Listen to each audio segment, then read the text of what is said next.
Welcome to a new episode of Girl, Geek, and the Gay, the place that believes in the separation of cock and balls. I'm Jose, and directly in front of me is the beautiful Jaime. Hi, and I never got pictures, just FYI. I've been waiting. I totally did forget. Yeah, you did forget. And I did laundry yesterday, and I was like, oh, I need to take a picture of these, and then I forgot. So you remember for a second, but then forgot anyway. Yeah. Okay, got it. No worries. It was great, though, because I went to Arizona on this week. Yeah, slept. And no, like these boxers are great though because the rest of my body was hot, but I just put my nuts in that little cock pocket. So you added the nuts to it now too. Yeah, I just put everything in there. I was like, everything's getting stuffed. Yes, that's the correct way of doing it. That was a lingering question that we had last week or last time that we did the show, whether it was supposed to be the whole everything. I think so. Like looking at the pocket, like the way that pocket is shaped, it makes sense that it's everything. That everything just goes through it. Awesome. Okay, cool. Don't forget the pictures. Thank you. I will send you pictures of the cock pocket. Thank you. I appreciate that. So how you been? I've been good.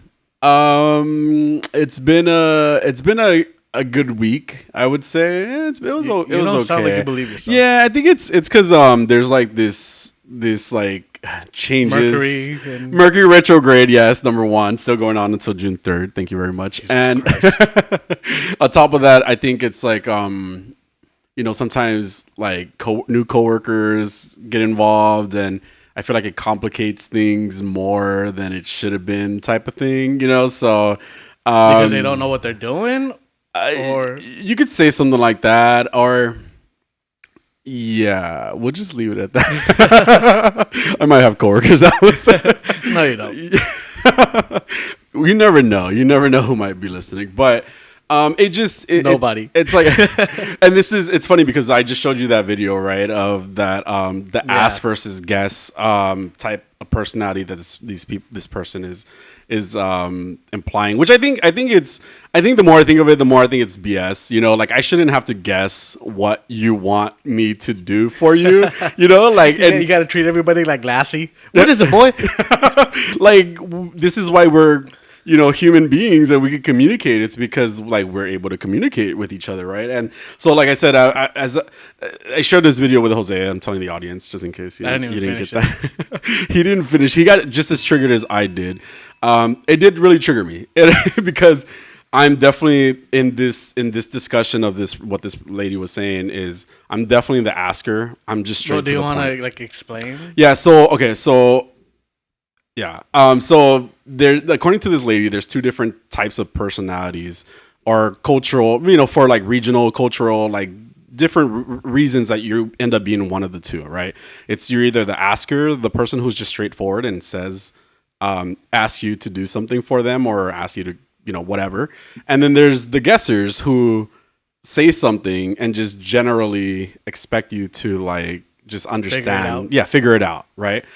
I most definitely am an asker. I'm just straight to the point. I don't need to beat around the bush. And there's a model that I kind of live by, or a quote that I read somewhere. It was like, a problem clearly stated is a problem half resolved, or some shit like that. It was the quote, right? Yeah. Yes. So it makes sense. Is that what you're saying? It does, but you're like, oh, I live by this quote, and it's something like this. Well, no. Well, because I think that's what it is. It might have been a little like few words, maybe a little bit different. Is what I'm trying to say, Jose. Okay. Thank you. Fuck you up today. Mercury's still in retrograde. And so again, I'm very direct. I shared this with my sister. She's like, yeah, I'm very direct as well. It's part of us. And then the lady implies that she's a guesser, right? Or that there's personalities who guess. Or who, like, the way that they, instead of asking questions, they just make a general statement and expect you to just know what it is. And like, one of the examples that she used was, like, the craziest thing for me, and I kind of told you about it already, but it was, like, when she goes to her mom's house, like, her mom just says, oh, I have a bag of apples on the counter, right? And her knowing, right, instead of her mom just asking her, a bag of apples on the counter to them just automatically means I'm going to make you an apple pie. I want you to make me an apple pie. So when her mom says, I have a bag of apples on the counter, it's for her to be like, oh yeah, I'll make you an apple pie, or no, I won't make you an apple pie, type of thing, right? Instead of, okay. if somebody told me they had a bag of apples on the counter, I'd be like, cool. I don't even like apples. Interesting. Or like, Were they on sale? like, and then her husband, the lady's husband in the video is ask her. So, again, he's like, how the fuck did you come to that conclusion? She pulled a muscle with that stretch. And it was from like bag of apples to apple pie. Like, what the fuck? And so, I've been telling everybody this, and how triggered I was by this video. You know what though? The more I think about it, the more I just really think that women are just training us. Okay, here. All right, so and we'll get back to this. What you're saying right now, I have a thing that I want to tell you about this. So one time I was at home with my ex. Okay, right, and we're sitting there watching TV, and she just very casually goes, "I'm cold," and then I get up and I go and I close the window, and as I'm coming back, I go, "Whoa, I wasn't cold." But you're considerate. That's the difference, though, right? But she could have very well gotten up and closed that window herself. Yeah. Well, but it's your place, right? No, we lived together at that point. Oh, okay. Yeah. So I tested this, by the way, because Adolfo is kind of a guesser. I think that he's no, it's come a long straight way. up passive aggressive. He's gotten better at it, right? But I kind of did test out like the other day. I was like, you know what? Really like. I like cranberry juice. And he was like, "You want me to go get you a cranberry juice?" I was like, "Yes." Wow. I was like, see, they're training us. I'm not a woman. What the fuck? No, but it significant was just, others are trading us. But generally I believe in just being straight up with people. And by the way, this also kind of reminds me of a situation when we first started the podcast where you just wanted me to fucking know that you wanted me to host a podcast at my place, and you just expected me to just be like, let me offer. It took me some time, and I eventually fucking offered. But you could have just been like, hey, Jaime, I know it's kind of an inconvenience. Well, I wasn't gonna offer up your place. Well, you could have asked though. And to me, that's not a rude thing. If you say, hey, by any chance, do you have space at your place for us to do this? I would have been like, yes or no. Simple as that. Right? I don't know. I feel like you would have quit. In that moment. Just walked out before. So this is what you want me for? No, I don't think so. I think I've known you at that point like well enough to not assume that you're just like using me, unless you still are somehow. So just for this podcast, bitch. This is why we don't talk, huh? I mean, wow. Look, this conversation is a lot more entertaining if we're having it for the first time right now. Sure, bitch. I hate you. No, but I'm very direct. I watching that video was just upsetting me so much, and I just think about coworkers who are that way, and like even people that I know in my like my friends, and they just be like, because I know what the fuck they're doing. I know what you're trying to imply. Well, because you're not asking me, I'm gonna give you a bigger shit about it because you're not asking me. Because yeah, like you could just be like, hey Jaime, can you help me with this? And I would be like, sure or no. One of two answers, right? I'm very direct. And if you get offended by my no, fuck you. Just sometimes some people don't want to do stuff they don't want to do. That's that easy. So if I say no, I don't need to give you an explanation either. That's a whole different topic though. So just FYI. But I want an explanation. Fuck you. That'll do it. That's why. How was your week aside from my triggering experience over here? All right. So last week, something happened with our water heater. So it went out. Okay. Like on Saturday in my apartment. Okay. Yeah. So I had no hot water. Okay. So I was taking cold showers. Like my nuts were in the garage. Okay. Like they were just gone. Not in the pocket? No. Like I look like a goddamn Ken doll. Okay. Like just cold showers are. My skin looked amazing though. My skin looked amazing. Oh my God. But just cold showers are not great. Yeah. And I had to take cold showers from Saturday all the way up to Tuesday. Fuck that. That was a lot of cold showers. You're always welcome to use my shower if you like. There may or may not be cameras in there. I need someone to get my back. I can help with that. But then I had the trip to Arizona, Yeah. catching up with an old friend, Slept, which was yeah. great. You're slept, yep. I do what I can. We went bowling. I'm not a fan of bowling, right? Okay. And okay, I'm especially not a fan of bowling when there's only two people. Because what's the point? You know, you're either sitting down while the other person bowls, or they're sitting down while you bowl.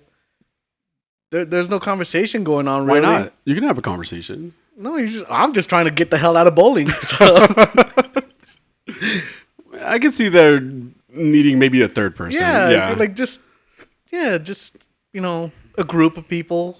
Which So you'd be more okay with bowling if there's more people involved. Is that what you're saying? I'm just not because there's okay, just more then. people involved. So even if there were more people involved, I would be more okay with it because I'm assuming that if there's more people involved, I like at least two of them, right?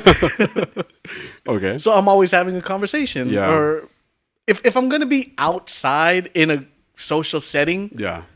I don't want to just sit there. So what would have been your ideal thing to do if it was just you and your buddy hanging out? I don't know, circle jerk.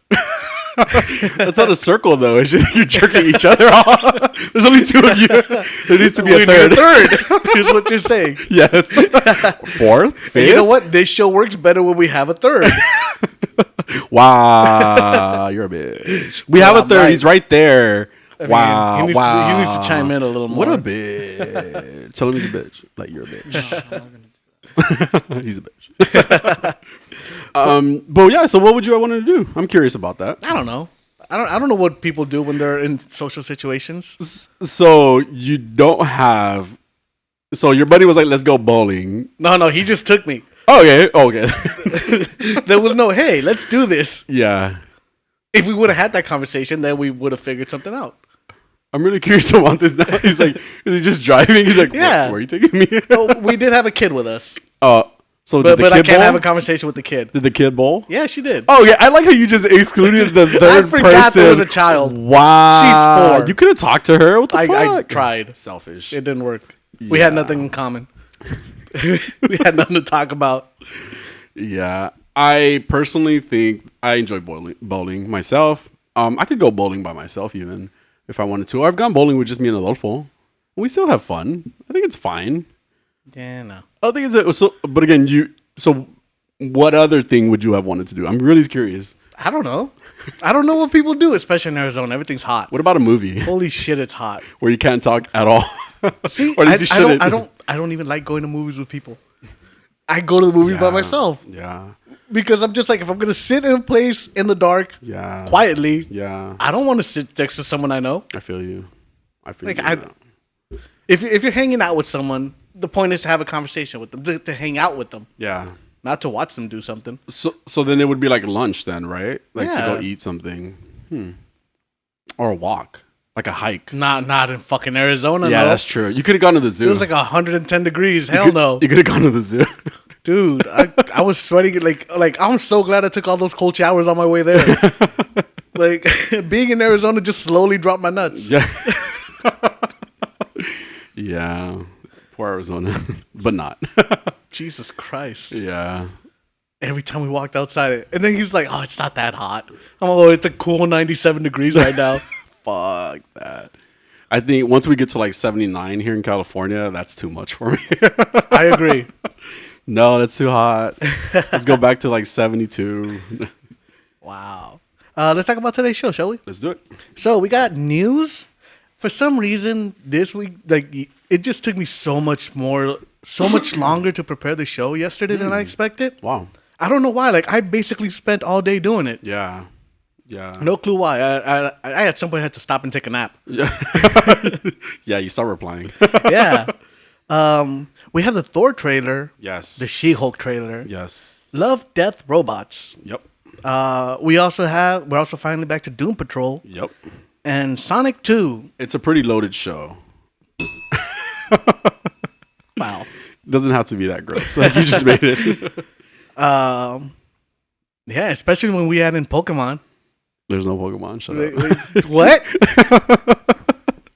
I was being lazy, Jose. Let me just be lazy. God damn it! I know. I watched a lot of stuff though. Jesus a lot of stuff. Christ. Well, because I had to watch Doom Patrol. Because Uh-huh. I saw it today. I had to finish Love, Death, Robots, even though I had already watched it. I just wanted to take notes. Sonic. Sonic. Did you watch it twice? No, I only watched it once. Yeah. Yeah, that's it. And this was all in just like yesterday and today, so that's why. Let's take a break. All right, so moving on to the news segment of the show. NASA's Hubble Space Telescope has captured a stunning new image of a galaxy. We're starting already. That's over twice the size of our Milky Way. Like, that is enormous. Crazy. A gigantic elliptical galaxy dubbed NGC 474 sits about 100 million light years from Earth towards the constellation of Pisces. So crazy. I know, like, just to think of how big the universe is. Yeah. That just always blows my mind. Yeah, and then, like so many possibilities of just like stuff in space, like I would say stuff in space, but I mean like of other creatures, other, beings, You've heard of like the etc. Fermi paradox, right? Let me refresh my memory about this. The Fermi paradox just basically says if there was intelligent life in this universe, we would have already ran into it at this point.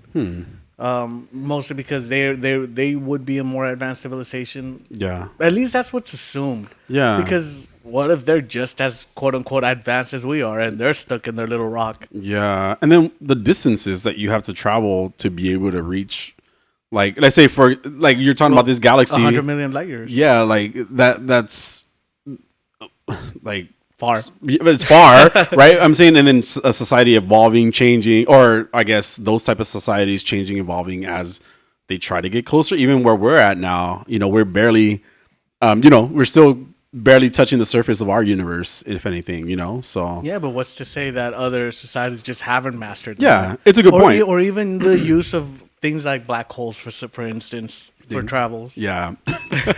Yeah, no, I mean, I get it, right? We don't know because we have not been able to experience that, right? Like we can only imagine as much as we have available to us, type of thing, Yeah. Like that's as far as we can get to, because that's all we understand so and far. especially like this galaxy that we're seeing, we're also seeing how it was in 100 million years ago, I guess, at this point, the right? way that the way that light travels, right? Yeah. Uh-huh. So who knows what it actually where it's at now? Yeah. But they're talking about how what's very unique about this, it has a series of complex layered shells of dust and gas that surround its core. It's unknown how those shells were formed, but astronomers believe that they have resulted from the galaxy absorbing other smaller galaxies over time. And I know that our galaxy is supposed to eventually merge with the Andromeda galaxy, but that's going to be in a few billion years. Yeah, that's it. I remember seeing a documentary about it, and they're talking about how amazing the sky is going to look at, like when it starts mixing. And it's like, as beautiful as that sounds, Yeah. I think I'd be terrified. You'd be dying. Yeah. There's a Kirsten Dunst movie, I think, called Melancholia or something along those lines. And basically it's not universal clashing, but it's more of like two planets are clashing together. And the planet that's crashing into Earth is called like Melancholia or something like that. I think that's what it was called. And you can see, like, as the planet is getting closer to clashing with ours, how like the sky starts changing. Yeah, it's beautiful. Yeah. But you're fucking about to be on fire in just a little bit, So I can't watch that I mean, movie. you don't live for too long at that point. Well, yeah, You'll be dead pretty quick. No, exactly. Like that. So that's my thought. Number one, right? Like it's like it sounds beautiful to see. Like even like for example, in what happened in Loki's, Yeah, right? that's Like exactly what I was thinking. yeah, like all the different apocalypse points, that you're visiting, and it's like, wow, this is beautiful. Lamentus was about to be destroyed in that point. So yeah, crazy. Yeah, just the thought of the way the universe works and the way these galaxies just absorb each other and then just get bigger and bigger. Yeah, we won't live to see it. Oh hell no! I mean, we're here just in time to see the Earth fall apart. Yeah, society. So a new California state park is set to open. The Dos Rios Ranch will likely be donated to the California State Park System by Rivers Partners. They're a nonprofit that has worked to rehabilitate and rewild the land after years of use as farmland. Oh, who did it belong to? Like if Like it's before, being right now, it belongs to the River Partners. Oh, okay. River Partners? Yes, Okay. they're the nonprofit organization I just mentioned. Oh, oops. Just missed everything you said. A nonprofit that has worked to rehabilitate and rewild the land after years of use as farmland. So who? Okay, I guess my question should have been who owned it before that. I'm guessing farmers. What fucking farmers? God damn it, Mike the farmer. What about Joe? No. Joe. Joe was too far. Not Joe Mama. No, just kidding. Well, they expect the park to open up sometime in 2023. It will be named through a participatory process with the public and the California State Parks Commissions. Cool. So I'm just thinking like Parky McParkface. What? What did you say? Do you remember this when like whenever they have people vote on a name? Oh. And they had them vote on a boat, and the name that got the most votes was Bodie McBoatface. And then they had to do the same thing on a plow, and somebody just put down Plowy McPlowface. And that one. Yes, like it got the most votes. I don't think they named it that. That's hilarious. But it got the most votes. So now Yeah. I'm just like Parky McParkface. Yeah, we give people too much power. Yeah. They're talking about how there are places in the park where you're standing in a stand of oak trees that are hundreds of years old on the shore of a river looking across at marshlands and a wildlife refuge that has just got an incredible amount of wildlife. Wow. It really feels like a wild California. Okay, cool. Wow. Yeah, it would be the 280th state park in California and is located just south of Sacramento, about 300 miles north of LA. I gotta go see this someday. It sounds, Yeah. just go outside. Yeah. Yeah. Yeah. I mean, like I'm Oh, like get out in considering nature it. is what you're saying. Yeah. Like I'm like, oh, that sounds amazing, but I have to go outside. Nature is nice though. Nature And is nice. I like nature. You know, see, and there you go. If you're ever thinking of like doing something with somebody, go for a hike. I don't. No, never mind. Yeah. Never mind. Yeah. Never mind. My bad. Wrong person to tell that to. We've gone hiking together though, and it was fun. I liked it a lot. Because, and it wasn't 1,000 degrees Yeah, outside. because I like to think ahead of time. Like I don't like to. When I go, number one, it's like at 5 a.m. I mean, you could be sleeping. You could just also you could be sleeping, right? But instead, we're out walking in nature, right? Getting a little like workout on, right? And then you could go back home and take a nap if you want to, and then you're still cool because it's not that hot out yet. It's summertime right now too. It is. I haven't been hiking in a while. We should go hiking. We'll wait till October. No. Well, then no. Have you ever read DC Swamp Thing? No. Okay, so in Swamp Thing, they have something called the Parliament of Trees, right? Okay. Which basically serves kind of like an Illuminati type thing. So scientists, they make decisions on behalf of the green, and they decide who the next Swamp Thing will be. The green domain that encompasses all life on Earth. They have 4 different domains. There's the green one that encompasses all life on Earth. You're talking about Swamp Thing, right? Yes. Okay. There's the red one, which governs animal life. The gray one that deals with fungi, and the rot, which handles death and decay. The rod. The rot. Oh, So- rod. Got it. Yes. Okay. Well, scientists have recently discovered that something similar to the Parliament of Trees really does exist in nature. What the fuck? Yeah. So I mean, they're not talking trees. Are they Obviously. though? Aren't they though? So, but they realize that trees really do work together. Yeah. As opposed to before, like they used to think like, wherever that tree is at, like they monopolize like the That resources area. around that area. But now they've discovered. I really like the name of this article, "The Wood Wide Web." Oh, I've heard about this. Yeah. Yeah. So it talks about how forests can actually be connected through vast fungal root systems. Yes. Yes. They have a pipeline that trees share nutrients, water, and even able to funnel it to trees that have trouble acquiring proper resources because of their location. Yes. Wow. Like that's Crazy. just how nature works. Yeah. And here we are trying to kill it all. So sad. But we're opening a new California park. State park? State park. There you go. Some of us don't want to kill nature.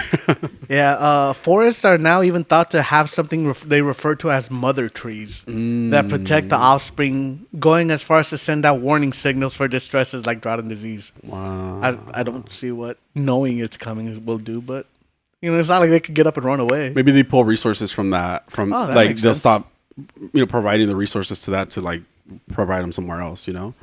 That makes sense. Yeah. Okay, I like the way you think. Thank you.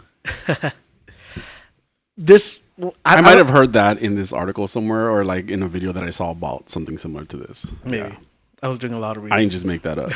I'm not that smart, but I learned the stuff. credit. Thank you. So, there's researchers at Salzburg University of Applied Sciences that have crafted something they call an air res mask that precisely and robustly measures users' breathing to repurpose as an input method for the VR. No? I just heard words. Okay. Wait, there was VR involved. Yes. Then the breathing. So there is a mask. Okay. That they made. Like a VR mask. Yes. Okay. Well, it's more of an oxygen mask. Okay. That just goes on your mouth. Okay. And it precisely and robustly measures the user's breathing. Okay. So it's very all right. So what they had people do is they had them blow into a harmonica, or hold their breath to steady and aim, or stuff like that, or even blow out candles on a cake. But also the resistance valve within the mask allows developers to communicate the condition of a user's virtual avatar or the effect of environmental conditions such as smoke, meaning it can effectively simulate suffocation or shortness of breath. Why would you want this? Masturbation mostly. Oh my god. Just me? Wow, I'm so innocent. What is wrong with me? Well, it's still in the experimental phase. It'll be a while before it hits markets, but there are already plans to use it for training. It's like for firefighters and stuff, so they could kind of simulate the conditions of something like that kind of environment. Masturbation, got it. Yeah. Okay, makes sense. That's totally what I'm using it for. Yeah. Do you use scarves too? Don't stop. Belts work better. Oh my god. Wow. So this one's trippy. Scientists are really surprised after gene editing experiment unexpectedly turns hamsters into hyper-aggressive bullies. Oh my god. Why? So, a team of scientists expected that the elimination of vasopressin activity would make the hamsters behave more peacefully. Instead, the gene-edited hamsters displayed high levels of aggression. This gene that is found in everybody basically causes aggression. It's supposed to not, though, right? No, yeah, it's supposed to. No, this gene causes aggression. Oh, it causes aggression. So that's why they're so confused that they turned it off, and it caused these hamsters to be more aggressive. Yeah, to be more aggressive. Oh, maybe because now there's no limiter on it. That doesn't make sense. Well, because I was thinking something like venomous snakes when you cut off their head, and because a venomous snake could bite you after it has its head cut off. Okay. But when it does that, it injects all of the venom into you. It's just like loose. Yeah, like it just, all of it just goes. It just into lets loose completely inside of you. Wow. And that's like more deadly. Well, than so again, there's no limiter. Yeah, there's no limiter. Wow. So maybe, but I mean, scientists have no idea what the hell's going on. Okay, they need to all I know is that down. they're creating zombies. Yeah, I was gonna say we're gonna have 28 days later coming up. What was it? 28 days later. Yeah, right? it was 28 days later. Yeah, they need to calm down. Yeah, so scientists set out to find more about the biology behind the social behaviors of mammals and use something called CRISPR-Cas9, which is a technology that makes it possible to turn genes and cells on or off to knock out a receptor of vasopressin, a hormone associated with enhanced aggression. But maybe it just reminds me of like the Halo characters, right? Because when they had the inhibitors in their back, it was like they don't care. They're just taking out, species. Like you could say that what are they called? The bad guys in that show. The Covenant? The Covenant. You could say the Covenant was just like, they're essentially the same thing as them. They're just, but they're being wiped out by these Spartans who don't have emotions because they had that inhibitor for that. Yeah. Sure. So I'm sure they really thought it through when they wrote that show. Fucking show, man. Anyway. So Professor H. Elliot Albers said, "We anticipated that if we eliminated vasopressin activity, we would reduce both aggression and social communication, but the opposite happened. The hamsters without the receptor displayed high levels of aggression towards hamsters of the same sex compared to their counterparts with their receptors intact." Crazy. We don't need zombies. We're gonna be like half zombies, half what were they? Guinea pigs? Hamsters. Okay. Half hamster, half guinea, half hamster, half people. Zombie You got hybrids. It was not coming to me. So Albers also added that it's the reason they're doing these experiments is to have a better understanding of the role that vasopressin in social behavior is vital to helping. I don't know how the hell I wrote this. The role of vasopressin in social behavior is vital to helping scientists identify new treatment strategies for psychiatric disorders and humans and ranging from autism to depression. Wow. So they're thinking that maybe since a lot of these things might be found in your genes, they're thinking they could just turn them off. Yeah. Let's calm down. Doctor Who Worlds of Wonder exhibition opens in Liverpool. This sounds really cool, actually. Yeah. What is it about? What is it? So it's a world. It's an exhibition in the World Museum. It'll run from May 27th to October 30th. It's a groundbreaking exhibition exploring the science behind Doctor Who and gives fans a chance to experience the adventures from a scientific perspective. There are 8 zones within this educational exhibition that cover a diverse selection of scientific topics. And a lot of them are like hands-on immersion experiences. Yeah, too. cool. Which it does. It sounds really cool. Yeah, I'll totally go to this. Yeah, I there was a lot of science and a lot of logic that would happen in not the Jodie Whittaker Better written episodes. Yeah, and better written episodes. Like definitely like a lot of science, a lot of things that would make sense even in real life, right? But I did now that we kind of think about it, I felt like a lot of it was just like such BS. Yada yada. Yeah, it was a lot of BS in the last season that we saw. So yeah, it wouldn't work. It wouldn't work with that season, but I could see from other seasons that it would make a lot of sense for certain things that they say. Yeah, it says visitors can learn about the science behind time travel and its possibilities in reality. Wow. Like, can you imagine if we really did invent time travel? Yeah. I mean, I'm assuming we haven't because we haven't had anybody show up. Yeah, that we know of. Yeah. What if aliens are just future humans? Yeah. Yeah. Did you ever see Battlestar Galactica? I never watched it. I feel like I really enjoyed that show, but they were humans just from another like area of a universe, you know? Okay. Like, yeah. From another universe, Well, yeah, like or from another galaxy, another galaxy. Yeah, okay. Yeah. Sorry, that's what I meant. Another galaxy. They were trying to find like possibility of like where to live at a certain point too. So like Earth was one of those like places that they could stay at along the way type of thing. So it was interesting. It was an interesting show, but they were humans just from a different, galaxy. So. I think I remember the name of this show. The show Terra Nova. Okay, no, I've never seen it.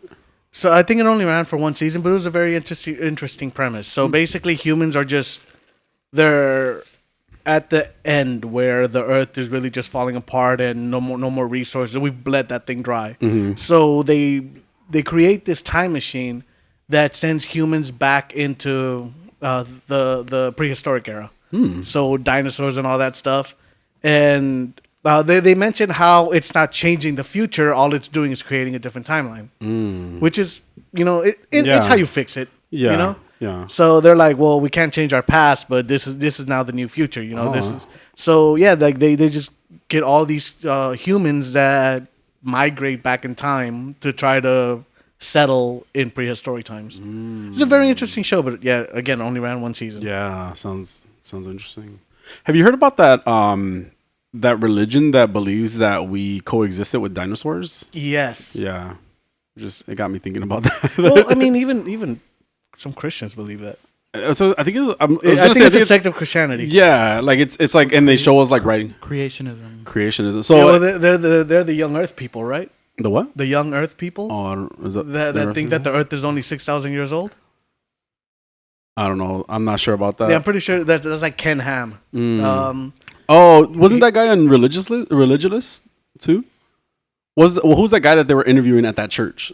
You're probably right. It's probably that same guy that created this idea. I remember Ken Ham was he had the debate with Bill Nye. Oh yes, I think it is him then. Yeah. He also opened up that Noah's Ark exhibit. But yeah, like they believe that the Earth is only 6,000 years old, and I remember Bill Nye going, "There are trees older than what you think the Earth is." Yeah, science. Jesus Christ, man. So back to this Doctor Who experience. There's a monster vault, so like you could see all of these creatures and stuff. That I just think this sounds so cool. It does like sound I so would cool. totally go. How long is the exhibit for? Till October 30th. And they also have like stuff from the shows and all that. There's even an immersive planetarium where visitors can explore more into the biodiversity of the planets, as well as our own natural history and science galleries. So cool. There's only 14 pounds a ticket. Like if you purchase in advance, and 16 pounds if you do it like. It was not processing when you said pounds in my head. I was like, what? It's in England. Yeah. Rachel Talale. That's a cool name. She's a director for she's directed some Doctor Who stuff. She responds to speculation of the return of Peter Capaldi. She said she responded in a tweet going, "But FYI, the NDA is still in place. NDA. So I can't answer any questions or spoilers." Oh. Which means Peter Capaldi's coming back, right? Guaranteed. Right now Peter Capaldi and Stephen Moffat are working on a psychological thriller that's on Prime, Amazon Prime. I just watched the trailer to this and it looks very interesting. A little Silence of the Lambsy. Oh, cool. And like Peter Capaldi has those intense eyes. Yeah. And it looks really cool. It's called The Devil's Hour. Wow. And we know I love me some Moffat, so I'm totally gonna watch. I don't even go on Amazon Prime to watch anything. Yeah. Though. And I want to because I need to finish The Boys. I'm only one episode away, and the new season's coming. Oh, we should talk about The Boys. Yeah, totally. Like, have you seen anything about the new season? I've seen some stuff about the new season, and with Jensen Ackles in that Captain America-ish type. I think I do remember that. They also mentioned like how the boys are like. Well, in the trailer they said I don't know if, and this was what I was going to mention one time when Megan was here. But they talked about like the boys are getting powers in this one or something like that, which is I think is what's kind of drawing me back to want to watch it. Yeah, I think Butcher's getting powers at least. I don't know if all of them are. Is that the bearded guy? Yeah, okay. That's Wolverine. He looks like Wolverine. Oh yeah, he does. So that's just what I got from the trailer, and that and like See, there's so many things to catch up on too. Like I skipped that whole season, unfortunately, the second season because it's gonna be on the third season now. Right? Yeah, they're putting out the third season. Right.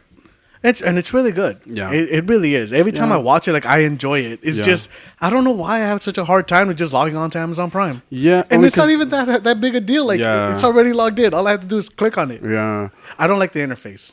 I think that's a large part of it. Yeah, it looks like a mess interface. Too. Yeah, it's the same thing. It's Paramount Plus. It reminds me of Paramount Plus, to be honest. Well, it reminds me of Paramount Plus in the sense of like it's kind of trash, of an app. So it's just like it keeps logging me out. I even tried deleting the app and re-logging in, and it just does not say logged in on my PlayStation. It pisses me off. That's all you, boo. Yeah, it is, sadly. So, Kathleen Kennedy, the president of Lucasfilm, has said that the studio intends to keep recast outside of the Star Wars universe. So, you know how they were doing young Han Solo, young Lando Calrissian? Okay.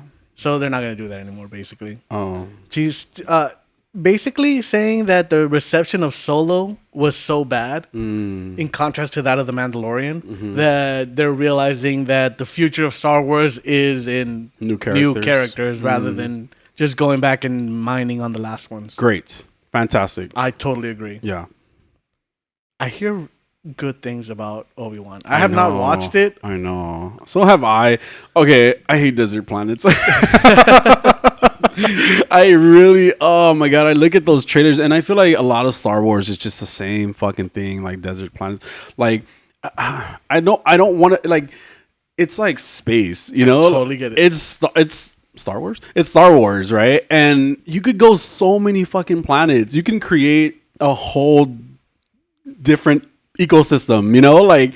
And you just always give me fucking sand and a robe and guys in robes, like stop. They look very comfortable. I don't give a fuck.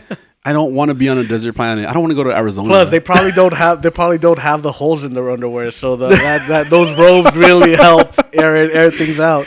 But they're just burning themselves all over then instead. I don't know. Just give me somewhere else, please. Jesus Christ. I don't want to be. You could be on a spaceship somewhere, and I would prefer that. Stop with the desert planets. I get it. Yeah. But Jon Favreau announced that Mando will finally be heading to Mandalore in search for forgiveness, and that fans should expect to see some familiar faces in their new season. So Carl Weathers and Katie Sackhoff will be back. Who were they? Carl Weathers is I don't know his name, man. Okay. But he's the Mando. He would give him the jobs. It is Apollo Creed. Oh, wait, what? And Katie Carl Sackhoff, Weathers, is that what you said? Yeah. Oh, okay. And Katie Sackhoff was Bo-Katan, the other Mandalorian. Cool. That didn't put on a helmet all the time. I don't remember them. Well, she was in it. Okay, thanks. But February of 2023 is when we're expected to see them back. Cool. Soon. All right. So let's get this out of the way. What's this? What are we talking about? Marcus Leto, Bungie veteran and co-creator of Halo, said he doesn't hate the show. It's just not the Halo that he knows. Well, so who created the show then? The show? He said he's co-creator of Halo, the Halo. game. Yeah. The show's just, I don't know. It's just a license then, probably? Yeah. Okay. He said, I'm still getting through this series. Lots of mixed emotions and lots of mixed emotions and opinions. He said when he was first asked about it. A couple of weeks later, his opinions seemed to get a little harsher. Oh. He goes, I'm not sure where the inspiration for this show comes from. Not the Halo I helped make. He later clarified and said, I never said I didn't like it. It's just so different than the Halo I helped make. Seems like a different universe. He doesn't like it. No, Let's be real. Let's be real. Yeah, like he doesn't like it. Pablo Schreiber, who's the Master Chief. Okay. He defends the show's god-awful writing by going, I think that subverting expectation is what makes it interesting. That what? Subverting expectations. So basically you expect it to be good, so they subvert your expectations by giving you shit. So, were you going to still read some more? No, this is more of the quote. He goes, you can't have this guy who stays the same across a long haul in order to make a TV show that fits into the landscape of great television. To make a show that fits into the landscape of great television, you have to have a character arc. You have to have your character begin somewhere and end somewhere.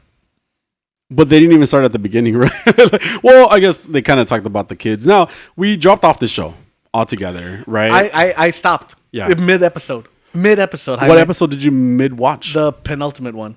Oh, okay. So I only have an episode and a half to watch to finish the fucking So the one season. we saw the whole one of Quan, and then you started watching the one after that. Yes. One. And what made you drop off of the episode? Master Chief and McKee getting it on. McKee, who's McKee? The blessed one. Oh my god. Oh yeah, they just had to have sex. So I was mid-sex, and I was like, nah, I'm done. I can see that though, because it's like it just honestly the show was really boring. Man, like it was bad. It was really boring. It was really bad.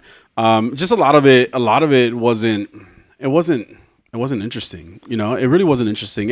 And the reason we're watching the show is for Master Chief, right? For Halo, right? Yeah. And not even the action we got that much, And there was a bunch of unnecessary like nudes, and apparently a sex scene now that like wasn't necessary. Master Chief looks like he fucks. He does though. That dude is very good. You know what? Like after reading this interview, he just kept getting more and more on my nerves. Oh my! Like he was talking about how his goal wasn't to please people; it was to make art, and how his goal was to transcend video game adaptations and sci-fi stuff.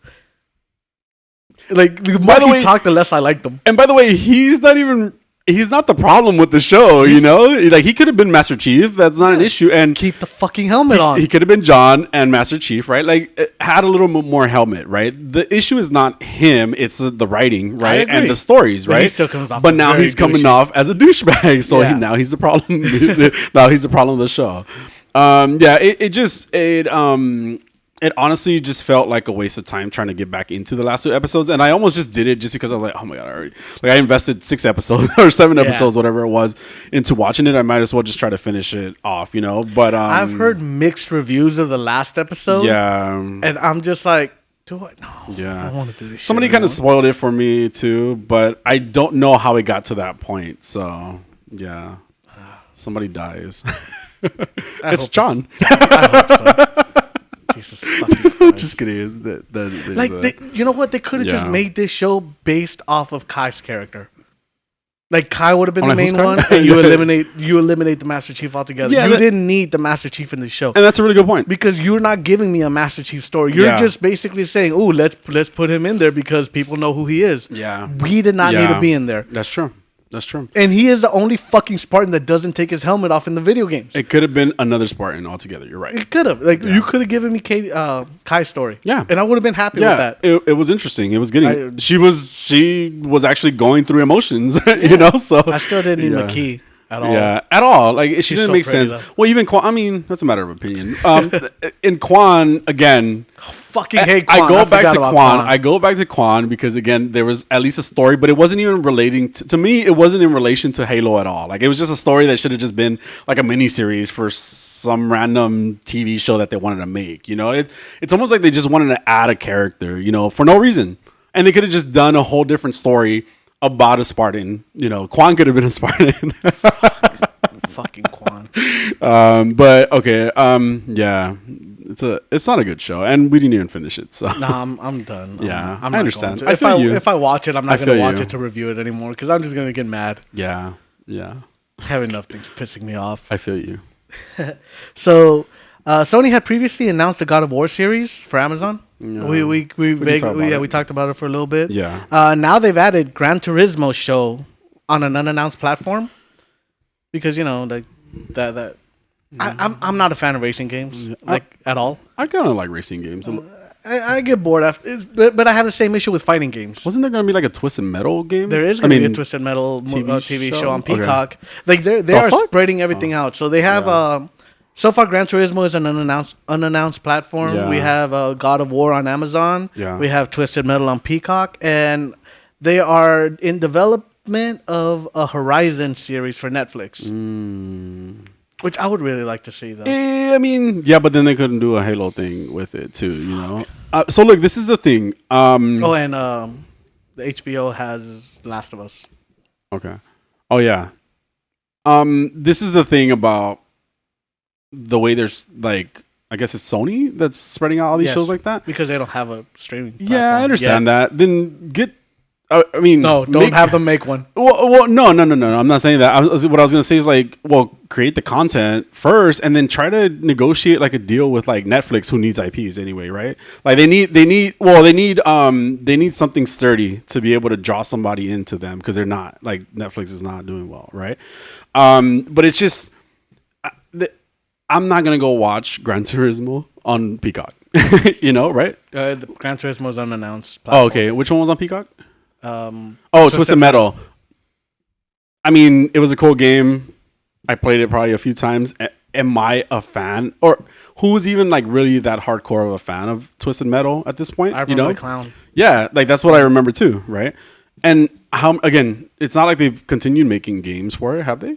No. Have there been more Twisted Metal games like on newer consoles? I don't know if there have been on newer consoles. Like I wonder when the last one was made. I don't know. But even then, like who's going to be like, you know what? I've always wanted to see a Twisted Metal series. So let me go watch it on Peacock. I'm imagining something akin to Mad Max Fury Road. Which I love that movie. Mm-hmm. Have you seen Fury Road? No. It is such a good movie, and a lot of the effects are also practical. Mm-hmm. And honestly, it's a 2-hour chase movie. And it sounds more boring than it is. But I watched that movie like 3 times in theaters. Cool. I highly enjoyed it. Yeah. Like, the effects are so cool. It was such a fun movie to watch, seeing all the destruction and everything. Although, like, when they do have CGI in it, it's so jarring because it's just so obvious. Oh, okay. Like, it's bad. Yeah, but it's such a good movie. Yeah. So, go ahead. Just all action. Yeah. What I was just going to say is, like, the last Twisted Metal came out in 2012. Um, 10 years ago. on the PS3. Yeah, and we're on PS5. Why so soon? But you're saying like it's not again. It's Yeah. not something recent. Yeah. There's also going to be a film based on Ghost of Tsushima. Who? Ghost of Tsushima? I don't know who that is. It's a video game. It looks super cool. Oh, okay. And I want to play it, but it came out at the tail end, like right before the PlayStation 5 came out. Mm-hmm. So I was like, oh, I'll just wait to get a PlayStation 5 so I can play Ghost of Tsushima. It's based in feudal Japan. Yeah. And it is a beautiful game. Wow. Everything I've seen on it looks amazing. But they're gonna make a movie based on it. It's gonna be directed by Chad Stahelski, which is the director of John Wick. Other video game adaptations, Amazon is also doing the Fallout series, and Netflix is developing BioShock. Did you ever play BioShock? I did. I really like BioShock. Me too. BioShock had a great story. Yeah. I don't know how the hell they're gonna adapt it. I mean, it should if it's a great story already. That twist, I feel like the twist at the end really made BioShock like so much better. On the original, like the first one? Or Yeah. Yeah, okay. You never... I'm trying to remember where he was being controlled or something like that. By the "Would you kindly?" Yeah. Because then you go back and like play the game, and then you hear like, "Would you kindly go do this? Would you kindly go do that?" And you're And then just you doing realize, oh shit, like this is the mind control. Yeah. Like you're just being mind controlled this whole entire game. Right. But the premise of that story is so cool. Like just building an underwater city to get away from the government. Yeah. Which, I mean, I get it. There's also rumors that Amazon is also developing a Mass Effect series. Yeah. I really like the first two. I never played the third one. I played all three. I played like the collector's edition. Yeah. So like it already had like the extra ending or whatever that they added to it. Oh. Yeah. Because that's all I've heard. Like how people hated that the ending. I did feel underwhelming that like all your decisions were supposed to lead to like something bigger, and then it really was just three possible endings. You know. I get that. Yeah, and the Mass Effect series in general was really good. I loved it. It was really good. You know, I really enjoyed it. I really like playing all three even. Yeah, the finale was a bit meh, underwhelming. You know? Yeah. It just I'm thinking like, do I want to see something?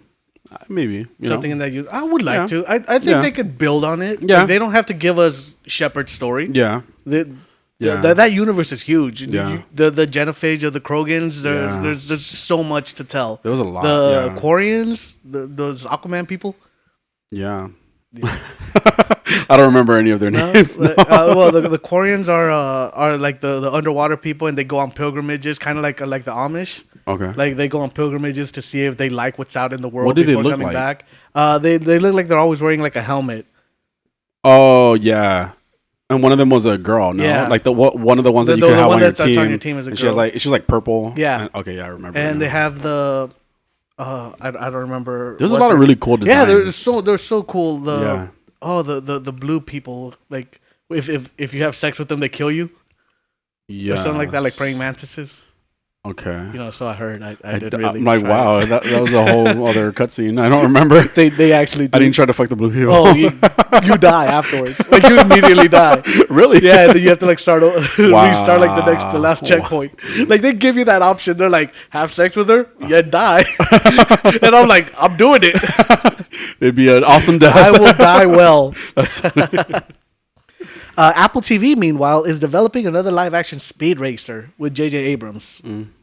I like J.J. Abrams. Yeah. I really do. J.J. Star Abrams Wars wasn't great. Oh, okay. But I like J.J. Abrams. You don't think Star Wars was great? Like Star Wars or Star Trek? Star Wars. He did a great job with Star Trek. Okay. With the reboot of Star Trek.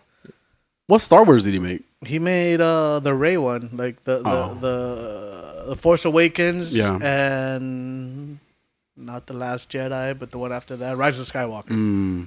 He made those two. Okay. I don't think I saw Rise of Skywalker. You didn't miss much. Okay. Don't. But he also did things like Lost. Yeah. Which, come on, Lost was great for what it was. Yeah. Like Lost. For its time. Yeah, too, but Lost was great, but they just kept ordering episodes, and these guys were like, okay. Yeah. They didn't know when to end. Yeah. I thought Warner Brothers owned J.J. Abrams. So like that's what I wrote here. Like I'm pretty sure they own him. But later on, I ran into another story that kind of explained where that went. Okay. Because they bought his company Bad Robot. Oh, okay. For I don't know how many billions of dollars. So he really doesn't have to work, man. Like yeah. But the Apple TV Plus series will tell the story of Speed, a young race car driver living in the shadow of his long lost brother. Okay. Did you watch the last movie? I don't remember. I might have seen it. Did it? I might have seen it. I don't remember. I don't think I cared that much about it. I wasn't like a fan, you know. I think it was right before my time. With the haha. Every time, haha, I will win this race, haha. I was gonna say it was a Japanese anime, right? Yeah. Yeah. And then it was like just dubbed over. Yeah. Yep. Yeah. I used to watch Speed Racer growing up. But how? And not only that, I used to watch it in Spanish. That's why. You know what it was? You were because most of the stuff that I watched was in English. Excuse the fuck out of me. No, but so like my parents never got me into like because you know how like series take a while to get to like Latin America, you know? So like people are watching like Dragon Ball Z when we're already on like fucking Yu-Gi-Oh or some shit like that, you know? But I think that's maybe why you used to watch it in Spanish and maybe why I didn't end up watching it at all was because I didn't really watch Spanish anime. Sorry. Excuse me.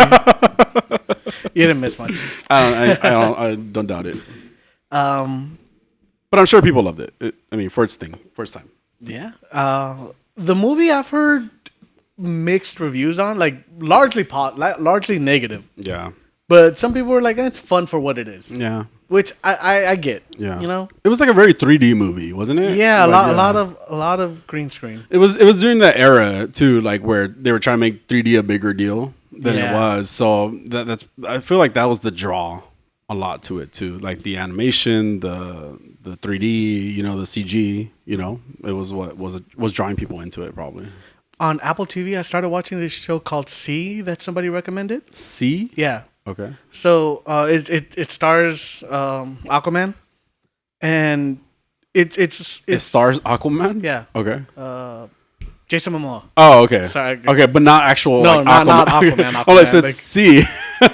Jason Momoa. Okay. But it's set like in the distant future where humans have lost their ability to see and everyone's blind. Yeah. Interesting show. Yeah. I think I saw like the first episode of it, but I don't remember. There's another one that I want to watch called, oh man, I can't remember the name of the show. It's called like Slow Horses or something like that. Okay. And it's a show with, it's also on Apple TV, and it's a show with Gary Oldman where he's like the leader of this bureau of fuck up agents basically. Like MI6 agents that have fucked up and like they've been like demoted to that bureau. Oh. And it looks really good. I want to watch it, and I'm just like, I'll get to it. You don't really play video games right now? I've been playing Dying Light still. Oh, okay. Like a lot, or you lot. just okay. Yeah, I've been trying to stop because if I start playing it, then I think it's done. Well, and that's why I asked too, because I'm like, I feel like I don't have time to watch a lot of stuff, but then I think about it, I'm like, I've been playing a lot of video games, so maybe that's what. Maybe that's why I don't have your time. Yeah, that's why I don't have a lot of time to watch stuff. So I get it. Yeah, because if I start playing Dying Light, and this happened with the first one too. Yeah. I'm just like, I'll just play for 15, 20 minutes. Yeah. And next thing I know, it's like 4 a.m. and I got to be up in 2 hours, and I'm like, son of a bitch. Yeah. What happened? Right. HBO Max is going to be giving Velma the Harley Quinn treatment. Have you heard of this? I heard about Velma getting her own series. Yes. Yes. Have you watched the Harley Quinn show? No, like the animated series. I heard it was pretty good. It's very funny. Yeah. But it's also very adult. What's the word? Yeah. Very man. Vulgar. That's the word I was looking for. Yeah. So Velma is an adult animated comedy series telling the origin story of Velma Dinkley, the unsung and underappreciated brains of the Scooby-Doo mystery gang. This is what makes me kind of not want to watch it. Mm-hmm. Mindy Kaling is the voice as well as executive producer, and I don't really like her. Why? Why don't I like her? Yeah. She annoys me. Really? She really does. I like Mindy Kaling. Wow. She's always annoyed me. Like, I've really? always found her annoying. I mean, I can see that. She kind of has an annoying voice. Not just that, like her personality overall. I like her. Like in the off. Oh my god, I think she's still funny. Well, yeah, she was still great. Like she was a great reason for that character. Yeah. But oh my god, I just couldn't. And then the Mindy Project. I like that show. Yeah, my neighbor liked it. So I think I watched like 2 or 3 seasons of it too. that's a lot. I think she's fun. I think she's really interesting. I don't know. I don't think she's bad, but I can see why people won't like her. Some won't like her. Yeah. Yeah. Yeah. I mean, I'll give the show a try. We were just talking about the Mindy Project, and I couldn't remember the name of it. Like we were just talking about that a little, like yesterday. Yeah. Yeah. I like the show. It was funny. Good for you. Other bizarre adaptations. So, I've heard about this. Winnie the Pooh lapsed into public domain. So here's the thing. Disney still owns their version of Winnie the Pooh. Yeah. So as long as they don't put a little red shirt on him, Yeah. it doesn't matter. So they're making him into like a murderer. Winnie the in a Pooh, TV Blood and show. Honey. Oh my god. So it wrapped earlier this month. The first stills of the movie show a demonic Pooh and Piglet about to prance. That says pants. Wait, so it's just a person wearing a costume though, right? No. It's supposed to be the real Winnie the Pooh trying to like murder people. So the story of this is after being abandoned by a college-bound Christopher Robin, no longer fed by him, Pooh and Piglet's lives become quite difficult. Because they've had to fend for themselves so much, they've essentially become feral. And they've gone back to their animal roots, no longer tame, and now like a vicious barren pig who want to go around and try to find prey. I want to watch this. I'm going to watch it too. Yeah, I'm going to watch it. I'm going to watch it. Yeah. Yeah, and... Dead by Daylight. Like they were thinking... they asked the creator of this, like, Yeah. well, are you afraid that Disney will like have a problem? And he's like, no one's going to mistake this for a Disney thing. That's hilarious. He's trying to get the project expedited because he's like, oh, we're getting so much press on it right now that he's trying to release it quicker. It looks like they're done filming and everything. Yeah. They're probably in post-production right now. Yeah. I feel like it's going to be really bad, but, you know, yeah. but worth the it's watch, you know? Kind of Yeah. like that Nicolas Cage movie. Yeah. What was it All called? of them. Got it. Don't start.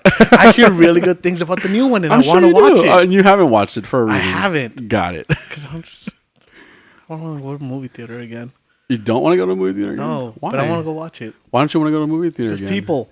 But you can go by yourself on a good day, like on a chill That's true. day. Like at this point, there's Yeah. probably not going to Who be the many fuck? people. Anyway, there probably wouldn't have been people You don't watching know, it man. anyway. What the fuck? You don't know. Yeah, everybody's like waiting in line for it.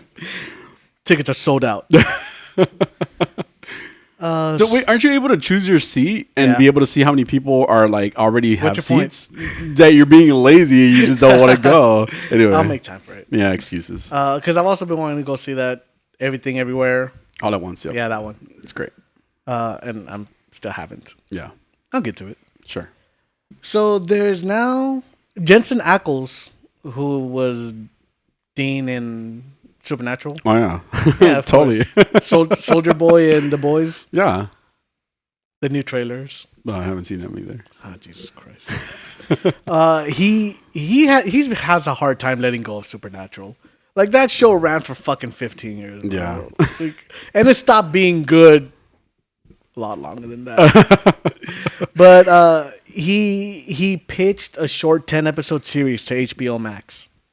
In an interview, he said, I have this lofty dream of when, after things have settled, we'll tackle one more case as Sam and Dean. I've got a few ideas. A nice 10 short order for HBO Max. I'm just saying, like a whole True Detective meets Supernatural. It's right there.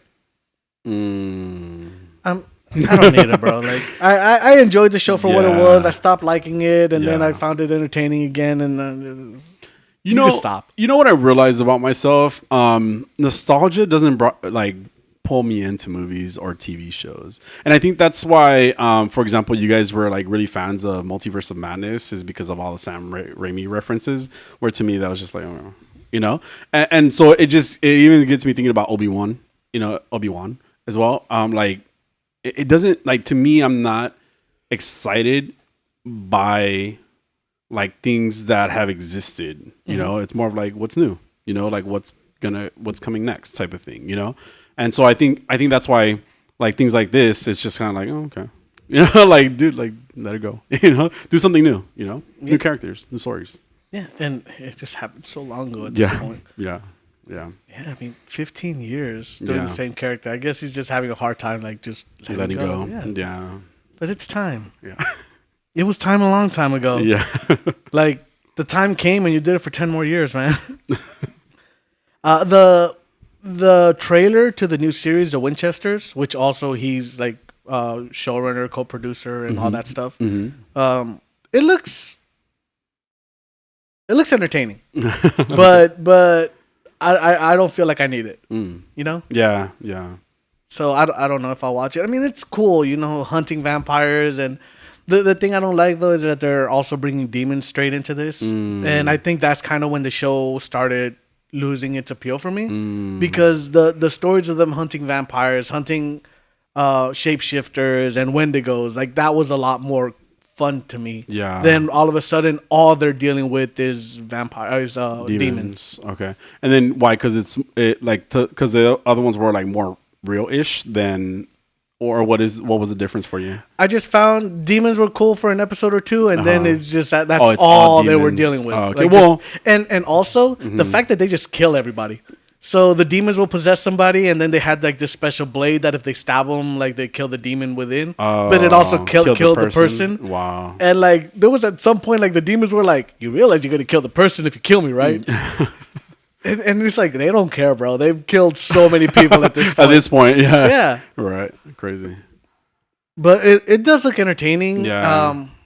But again, it looks like they're dealing with demons. And Yeah. no, just give me the monsters. Yeah. There was, and I'm pretty sure I've talked about this before. Like one of the episodes I really liked in Supernatural was like they're out on a hunt and Sam, the younger brother, disappears and he gets taken. So Dean is trying to find him and trying to figure out what took him. And when he finally finds him, it's like just people, like just regular psychotic hillbilly people that just kidnapped him, and that they were going to use him to try to hunt him.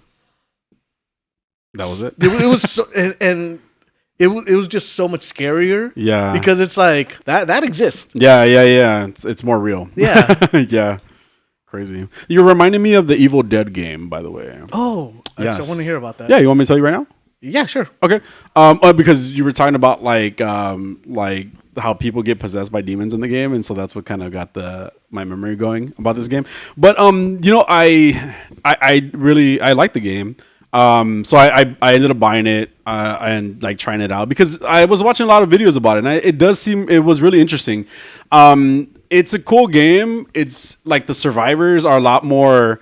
They're fighters as opposed to just like hiding victims, exactly, or just trying to escape, type of thing. These are like they're looking for map pieces to then be able to get the dagger and a book to then be able to the Necronomicon. Yes, to then be able to get the Necronomicon and then stop demons, monsters. Yeah, there's a few steps. I get. Well said.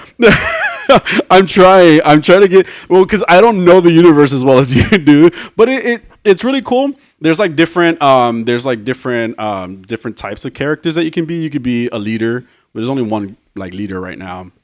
There's hunters, there's warriors, and then there's support characters. So you choose one of like one of the.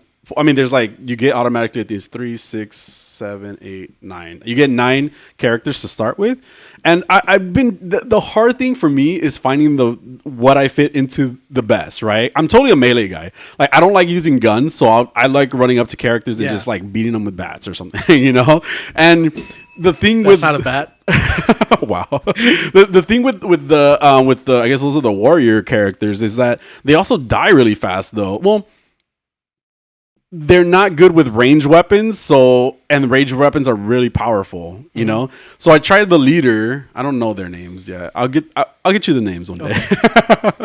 I tried the leader. For October, we should probably do like an Evil Dead review. Yeah, like the trilogy and the TV. You know what? Yeah, I'm down for that because now that I've gotten the video game, it actually makes me a little bit more curious about the universe. Yeah, to be honest, and I think that's great. The TV show is so good too. I did watch a lot of that too, and then I just fell off of it. I'm sorry, continue. No, all right. So I'm gonna try to find out what the name of the leader was. Was it Ash? No, because he wasn't one of the leaders either. That's surprising. He was a warrior, and he was a hunter. Because he's got the shotgun and the Chainsaw thing. Yep. Characters in Evil Dead, the game.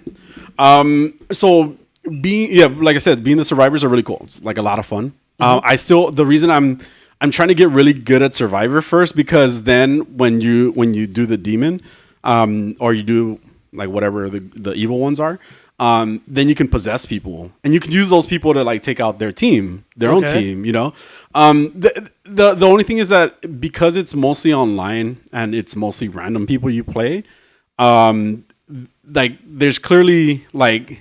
They do have Ash Williams as a leader. Oh, really? Maybe I just haven't unlocked him. Annie Nobury and Lord Arthur. Those are Oh, yeah. You know what? You're right. I think Annie is the main one you get, and then the other two you unlock. I haven't been able to unlock anybody yet. Oh, my God. That first chapter of the game, I can't beat it. I die really fast. Like I said, the guns are the most powerful things, right? If you're a melee character, it's really hard, right? And like you're trying to slice it. Well, for me, I'm still getting used to the game. It's been fun though. It's been fun. Good. I have been enjoying it. I want to learn more about it. I do want to watch the Evil Dead now. So I think it's worth it. I personally think, and I feel like you would appreciate it so much more. So I think you should get into it. And we should play Survivors together. You know, you don't seem interested at all. Oh, because I have to buy it on PlayStation and then get the PlayStation Network. You could buy it on Xbox if you have Xbox Network. Oh, is it cross-platform? Yeah. Oh, that's cool. I think. The Evil Dead. Yeah, it's cross-platform. Oh, that's cool then. Yeah, I'm down for that. I like how you just like didn't even try it at first. You just said no. I forget cross-platform is a thing now. Yeah, and it's gonna come out on Switch too, which is gonna still be cross-platform as well. So I think you should check it out. I actually might. Yeah, there's a $60 one that gives you discounts on the 4 passes that are going to come later this week. That's the only thing. It's like it's always a pass thing, you know. Yeah. It's always like you're going to get characters. Yeah, it's every game though. Yeah, it's just the way it is. Multiplayer games. Yeah, it's just the way it is. But yeah, it's been fun. I'm trying to learn more. I'm trying to unlock Pablo. You know why? But I mean, I also hear he's really fast with a sword, so that's why. Okay. You should check it out. Let's play. Definitely would. All right, so is it back to me now? Yes. That was it. So Arnold Schwarzenegger has a new series. It's on Netflix, and the fuck? the premise of this reminds me a lot of what's Mr. and Mrs. Smith. Okay. So him and his daughter are both undercover agents that don't know about each other, and then they find out, and then they have to work together. That's it. That's all I got. Oh, cool. It's gonna be directed by executive producer and director of the pilot is gonna be Phil Abraham, which is the director of Daredevil for Netflix. Dick. Arnold. You said Arnold Schwarzenegger, right? Yes. Okay. I love Arnold. I'm sure you do. I do. Yeah. I love even the terrible ass Commando movie. Yeah. Running Man. Yeah. Terrible movies. Yeah. I get it. I understand. Did you like True Lies? I love True Lies. Yeah, I love True Lies, to be honest. And they have a series too. Do they? Yeah, not with Arnold, but they do have a True Lies series. And that's the first time I ever found Jamie Lee Curtis sexy. I did not. Well, then again, I'm gay. There's a reason. Yeah, because like I never found her sexy before that. And during True Lies, I was like, yeah. Okay. I get it. That's funny. Yeah. I don't know. I'm not going to be looking for it. I would. I mean, I like Arnold. Like I said, I really do. Yeah. Did you hear his... Oh, that's something different Spin-off? Entirely. His speech on when he's talking about all like Republicans and all that stuff. No, I haven't. It's actually really good. Okay, I'll check it out. Well, yeah. Even with that thick ass accent, he pulls out a big ass sword at the end. Oh my God. I don't remember why, but it worked. Was it his dick? No, that's how he had to. That's what he pulled out for the nanny. Wow. This reminded me of the Sarah Connor Chronicles because we were talking about. I like that show. I was gonna say it, and that show got canceled. I was so pissed off when they Sarah canceled that was show. so sexy. Who was that? Was she the Terminator? Yeah, she's beautiful, and she was a great Terminator. Very dead. But for the person, for the character, right? Because that's also a robot. Yeah, what was that's why Arnold worked so great as a Terminator. They do it well. They are themselves. You know, OJ was supposed to be the Terminator. Oh my god! In the original Terminator, what? OJ Simpson was supposed to be the original Terminator, What but the James fuck? Cameron decided not to go with him Because racism. because nobody would believe him as a murderous robot. Oh my god! Stop, True story. Jose. Stop. Hey, well, he was seen in a different light at that time. Yeah. Too. Anyway, Sarah Connor Chronicles. Oh, I love that show. I was so disappointed when it got canceled. Same. It left us on just like Cliffhanger. not even a clip. Like aside from a cliffhanger, it was just like it was such a good show, and they were just like, nah. Mm-hmm. You know, and I thought I was the only one that enjoyed that show really because like it got that canceled. You know, because it got canceled. I'm like, what, am I the only one that likes this show? And like, the only one still watching him, like that one viewer. Did you watch Dark Fate? No, I don't The think newest so. one? Nah. Wait, Dark. Are you sure the newest one was Dark Fate? Yeah. Was it where John Connor just died? Yeah, when That they he was- killed as he John was a Connor kid? when he was a kid. Yeah, And I saw it. I liked like that It was one. good. It was good. It was. It was. But it didn't do very well. But Yeah, it's because people don't like women. and That's Sarah why. Connor was such a like she is even Yeah. in Terminator 2 Yeah. and this one she's love such her. a badass. Yeah, Oh yeah. my god, she could still get it. Linda Hamilton. You're gonna break her hip, like you said. It was a good movie. I personally really enjoyed the movie. I like the characters. I like the Terminators. I like this Terminator too because she was like part human or something. Yeah. I thought it was really well done too. I was surprised because was a lot too, of Terminator have because they been have- so bad. yeah. Yeah, they're like erase all of this. Yeah, Yeah. this is just a direct sequel to Terminator 2. Yeah, it was a good place to start. I feel like to And continue. I guess because I don't think they're Continue. making any more. No, At least that was. But this was James Cameron's return to the franchise because he didn't direct all the other ones. yeah. Yeah. Like he did Terminator 1, 2, and Dark Fate. Yeah, I think that if you have to at least get a trilogy out of people, you know. Did he make a trilogy? No, he didn't do the third one, right? Like he did Terminator 1 and 2. He didn't do Terminator Rise of the Machines. Oh, but then which he was did 3. But then he did. But he did Dark Fate. Dark Fate. So Okay, he so technically got his trilogy. Yeah. I think that if you're gonna go, They just pretended all the other ones in between didn't exist. Yeah. Which I get. it made sense. Because Genesis was terrible. I Genesis mean- was an abomination. Yeah, there was a lot of Terminator that was really bad. Yeah, I remember. Like the live action event that happens at Universal, or that used to happen at Universal, was like much more interesting. Oh yeah, that was so cool. I used to love that show. It was so, Universal was just like shows. It wasn't Yeah. even like rides, you know. And my parents used to love to go to Universal, and that's always when I remember. Dude, they have the Fast and the Furious one. Have you ever been on that? Like, no. oh, maybe actually on the tour, the studio tour. There's like a portion of it that's the Fast and the Furious part, and at one point they have Vin Diesel hanging from a helicopter. But the helicopter is like tiny. It's like a little drone helicopter. He's just hanging on. It like the proportions were not correct at all. It was so weird, but it was. Or Vin entertaining. Diesel's just that big. He's a giant. Yeah, he's also an Iron Giant. So yeah, I'm not a Vin Diesel fan. stop. Yeah, that's fine. Neither am I. I don't care. Like either way, I wanted to like him. There was that one movie called Pitch Black that I really enjoyed. Pitch Black. I like Pitch Black. And then they did the Chronicles of Riddick. Whatever that bitch. The video game is really good. Okay. No, I don't remember. I might have played the video game. Escape from Butcher Bay, Oh, which is no. it's a prequel to Pitch Black. Okay. Pitch Black was really good, but the Chronicles of Riddick was not good. Yeah, Escape from Butcher Bay is a prequel to Pitch Black where you're escaping the prison. Wow. And that's where you get the shiny eyes. And you're Riddick. Yeah, and you're Riddick. Wow. It's actually like it surprised the hell out of me because I was not expecting it to be good. Wow. I'm having flashbacks now. Yeah, but Chronicles of Riddick was terrible. Yeah, terrible. And- And they made a sequel too. Yeah, I think too. they made another one, but I don't know what it's Yeah. called. Chronicles of Riddick too. Did they make What am I Dark Fury? No, spelling? because they made another video game called Dark Fury Excuse me. or something. I have hiccups. I'm trying to find it. I see the Chronicles of Riddick. Maybe they didn't. I don't know. I'm not good at Google. Pitch Black. Yeah. All I see is Chronicles of Riddick. That's it. Okay, well, that movie I sucked. guess that's it was really bad. Yeah. I think I owned it on DVD because I'm looking at this DVD cover and I'm like, I had that at one point and I don't know why. Wow, I'm surprised it got as high a rating as it did with a 6.6. That seems a little high. Oh no, they had Riddick. Yeah.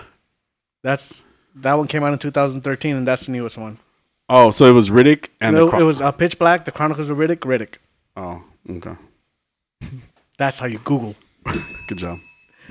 So, was Johnny Depp being replaced in Pirates of the Caribbean and Margot Robbie taking the lead role of the franchise? They say there are also two other spin-offs in the works. One of them is set to star. Can you guess? If you say freaking The Rock, I'm going to shoot myself. Are you fucking serious? Dwayne The Rock Johnson replacing God. Johnny Depp as the star of Pirates of the Caribbean. Oh my God, I quit. There's also rumors that Johnson will also replace Will Smith as Genie in this sequel to Aladdin. I did hear about that too. Okay. 2 movies or franchises I'm not watching. The Rock himself has revealed when we will see the next Black Adam trailer. Sorry, what? So in an IG post, he said, "For the millions of you who know the Black Adam mythology, you understand the meaning and power of this throne. I made a promise to myself that I would not sit on the throne until we shot the actual scene where Black Adam has earned his right to take a sacred place. So I always just sat at the steps and did my homework. We finally filmed the iconic moment, and what a moment it was. World premiere of Black Adam trailer drops June 8th. So we're getting a Captain Jack Sparrow Rock. Just a multiverse of The Rock. But again, playing the same role, just in different costumes. Yeah. Okay. Black Adam finally dropping a trailer again. That's good. But see, here's the thing though. Like I've out of the multiple articles I read about him replacing Johnny Depp, some claim that he was going to be replacing him as Jack Sparrow. And that wouldn't make sense. That cannot be right. Yeah, it's just gonna be a whole different pirate. It seems it has to be. Yeah, and so Margot Robbie is gonna be a pirate as well. Oh, that's cool. I'm excited for that. Yeah, well, and they're making 2 other spinoffs. I do feel that they did kind of draw out Johnny Depp's character too far with pirates. Watching, like after the 16th one. I was gonna say, well, it was 4 total. I think. Fuck ever. I feel like, but they were each like 6 hours long. They were good though. Well, I feel like the 3. I feel 3 was enough because you still had like a lot of the original cast, and it was they all like split up and went their own directions, and then we had a 4th one with Penelope Cruz in it, and okay, but it was just like it was too much for me. Like it was like, all right, give me a new pirate at least. Like I like change, I like evolution. In series. Yeah. Where if it's always Johnny Depp, then what happens when there's no Johnny Depp? Well, we get The Rock. We get The Rock. Oh, fuck. I called this. You asked for this. Yeah, I asked for this. I drew this to the universe. Fuck. So it seems that Zaslav, who is the new director of Warner Brothers and that Discovery, that merger. Mm-hmm. So he's been reevaluating the deal made with J.J. Abrams and Bad Robot, which is what I was talking about. Like, it looks like they're letting him go free for a little bit. Yeah. And it looks like reevaluations have opened the door again for Henry Cavill to return as Superman. This is really all the news I got. This was a long-ass article that just kept saying Henry Cavill might come back as Superman because of this reevaluation. I mean, I don't care. Yeah, so the deal with J.J. Abrams had him and Ta-Nehisi Coates penning a script for a new Black Superman movie. Abrams wouldn't have been directing it because he's not. They want a person of color to direct it. The script was. This is what I found really confusing. The script was said to possibly be a period piece that would replace the Donner Reeves era. I'm not even sure what that means. What is Donner Reeves era? Donner Reeves. What was that? Richard Donner, Christopher Reeves. Oh. Donner's the director. Oh, like it would just wipe out that from history? I don't know what the fuck it means. Okay. But okay. Yeah. Meanwhile, over there on the CW, Superman and Lois is set to be premiering between January and March 2023. Which is the next season. Which is season 3, yeah. Have you caught up on the seasons? I haven't because it's on fucking that CW app. Yeah. And I want to, but it should be on HBO soon. HBO? I hope. Oh, okay. Because the first season's on HBO Max. Oh, okay. Cool. And it's really good. Like that's what bugs me the most. It's a really good show, except for that fucking kid. But it's a really good show. Leave the kid alone. Jesus Christ. All we know about season 3 is a comment that Bitsy Tulloch made. What you call me? She plays Lois. Okay. I like her name, Bitsy Tulloch. Okay. She said, I do know we're getting a cool villain. Can I say that? Is that spoilers? That's all she said. Okay. So I like the show. I really like her as Lois. She's very Margot Robbie like. I mean, not Margot Robbie. Oh man, I can't remember. Kidder. Oh Jesus, I can't remember her name. You're asking the wrong person. Is it Margot Kidder? From Smallville? No. Oh. I like that Lois Lane. The Smallville Lois Lane. I don't remember her name. I'm pretty sure it's Margot Kidder. Yeah, Margot Kidder. She played Lois Lane. I have no idea who played. Oh, didn't. Oh, I don't know. I don't know her name. Her name. But she's the mom in like one of the other ones, isn't she? Erica Durance? Oh no, never mind. Because I like Kristen Crook as Lana Lang. She totally did it for me. I just didn't get who she was, because you're used to Lois Lane. Yeah, like so when they kept saying Lana just didn't matter to you. Lana Lang, Lois Lane, like it's basically the same name. like, and I feel like they were saying Lois Lane the whole time, and then Lois Lane showed up. And I was like, what? Multiverse? I was like, why is she? Why is her hair a little longer? Why? What just happened? No, but I like Lois Lane's character. Like I liked the tough girl personality that she had in that series, and like she's a beautiful woman in that series. And I liked her more than Lana Lang. I didn't get that far, so I can't opine on this. You can't what? Opine. Okay. But yeah, Erica Durance, she's gorgeous. Oh yeah, she is. So the Ayer cut. Still. When asked about whether or not he would need to reshoot scenes for his cut, he responded with no need for reshoots, just some VFX work. We all know he made something amazing. If you don't remember the quote, because I read this quote on this before. Okay. I put my life into Suicide Squad. I made something amazing. My cut is an intricate and emotional journey with some bad people who are shit on and discarded. A theme that resonates in my soul. The studio cut is not my movie. Read that again. I put my life into Suicide Squad. No, don't do that. Okay. You know what? Like, as I'm reading that quote, I was like, this vaguely seems familiar until I got to that. Read that again. I'm like, I remember that. Yeah. I don't know. Okay. Just release it already. And they're gonna. Yeah. They're gonna make money off of it. I mean, it's fine. Like, it's going to be on HBO Max. I have HBO Max already. I'm paying for it for other things, you know? So I'll watch it, you know? I like director's cuts sometimes, but this drama about fucking being a director and not getting your fucking way, shut the fuck up about it, everybody. What else has David Ayer? I think there's one David Ayer movie I liked, and I don't remember what it is. End of Watch. Oh, he also did Training Day. Oh. End of Watch. Have you seen End of Watch? I think I've heard about it. Jake Gyllenhaal, Michael Pena. No. Buddy Cops. No. And it's all like shot in first person. He did Bright as well. Yeah. No, I've never seen that movie though. End of Watch. Yeah. Training Day was really good. I love Training Day. Training Day was really good. But yeah, I mean, just release it. Just release it. Stop complaining. Just do it or whatever. Like, do some deal, whatever you gotta do. Just put it out there. Nobody cares. Like, that's what they used to do with DVDs, like the director's cut and the original well, like cut. 17 people care. Yeah. They're the ones that are leading this. Restore the Snyderverse. Yeah. The Ayer cut too. Got it. Well, that's part of the Snyderverse. Oh, is it? Yes. So, in other news, hashtag restore the Snyderverse. Still? WB recently teased a few upcoming projects, and fans were really upset that there was nothing related to the Snyderverse. I don't care. All over social media, fans have been rallying and criticizing WB for the lack of attention to the Snyderverse, as well as that of the Ayer cut of Suicide Squad. Some persist in their efforts to change things, while others just say they're done with WB overall. No, you're not. And if you are, they don't care. Yeah, they don't care. You're going to watch it when they do release it anyway. They're going to miss out on your $17. Yeah. And you're going to pay for it anyway. Like, you're complaining, and once they release what you want them to release, you're going to pay for it. You know, it doesn't matter. People... I guess I don't have that much time to complain about stuff like that. That's what this show's for. Yeah. It's for me to complain. True.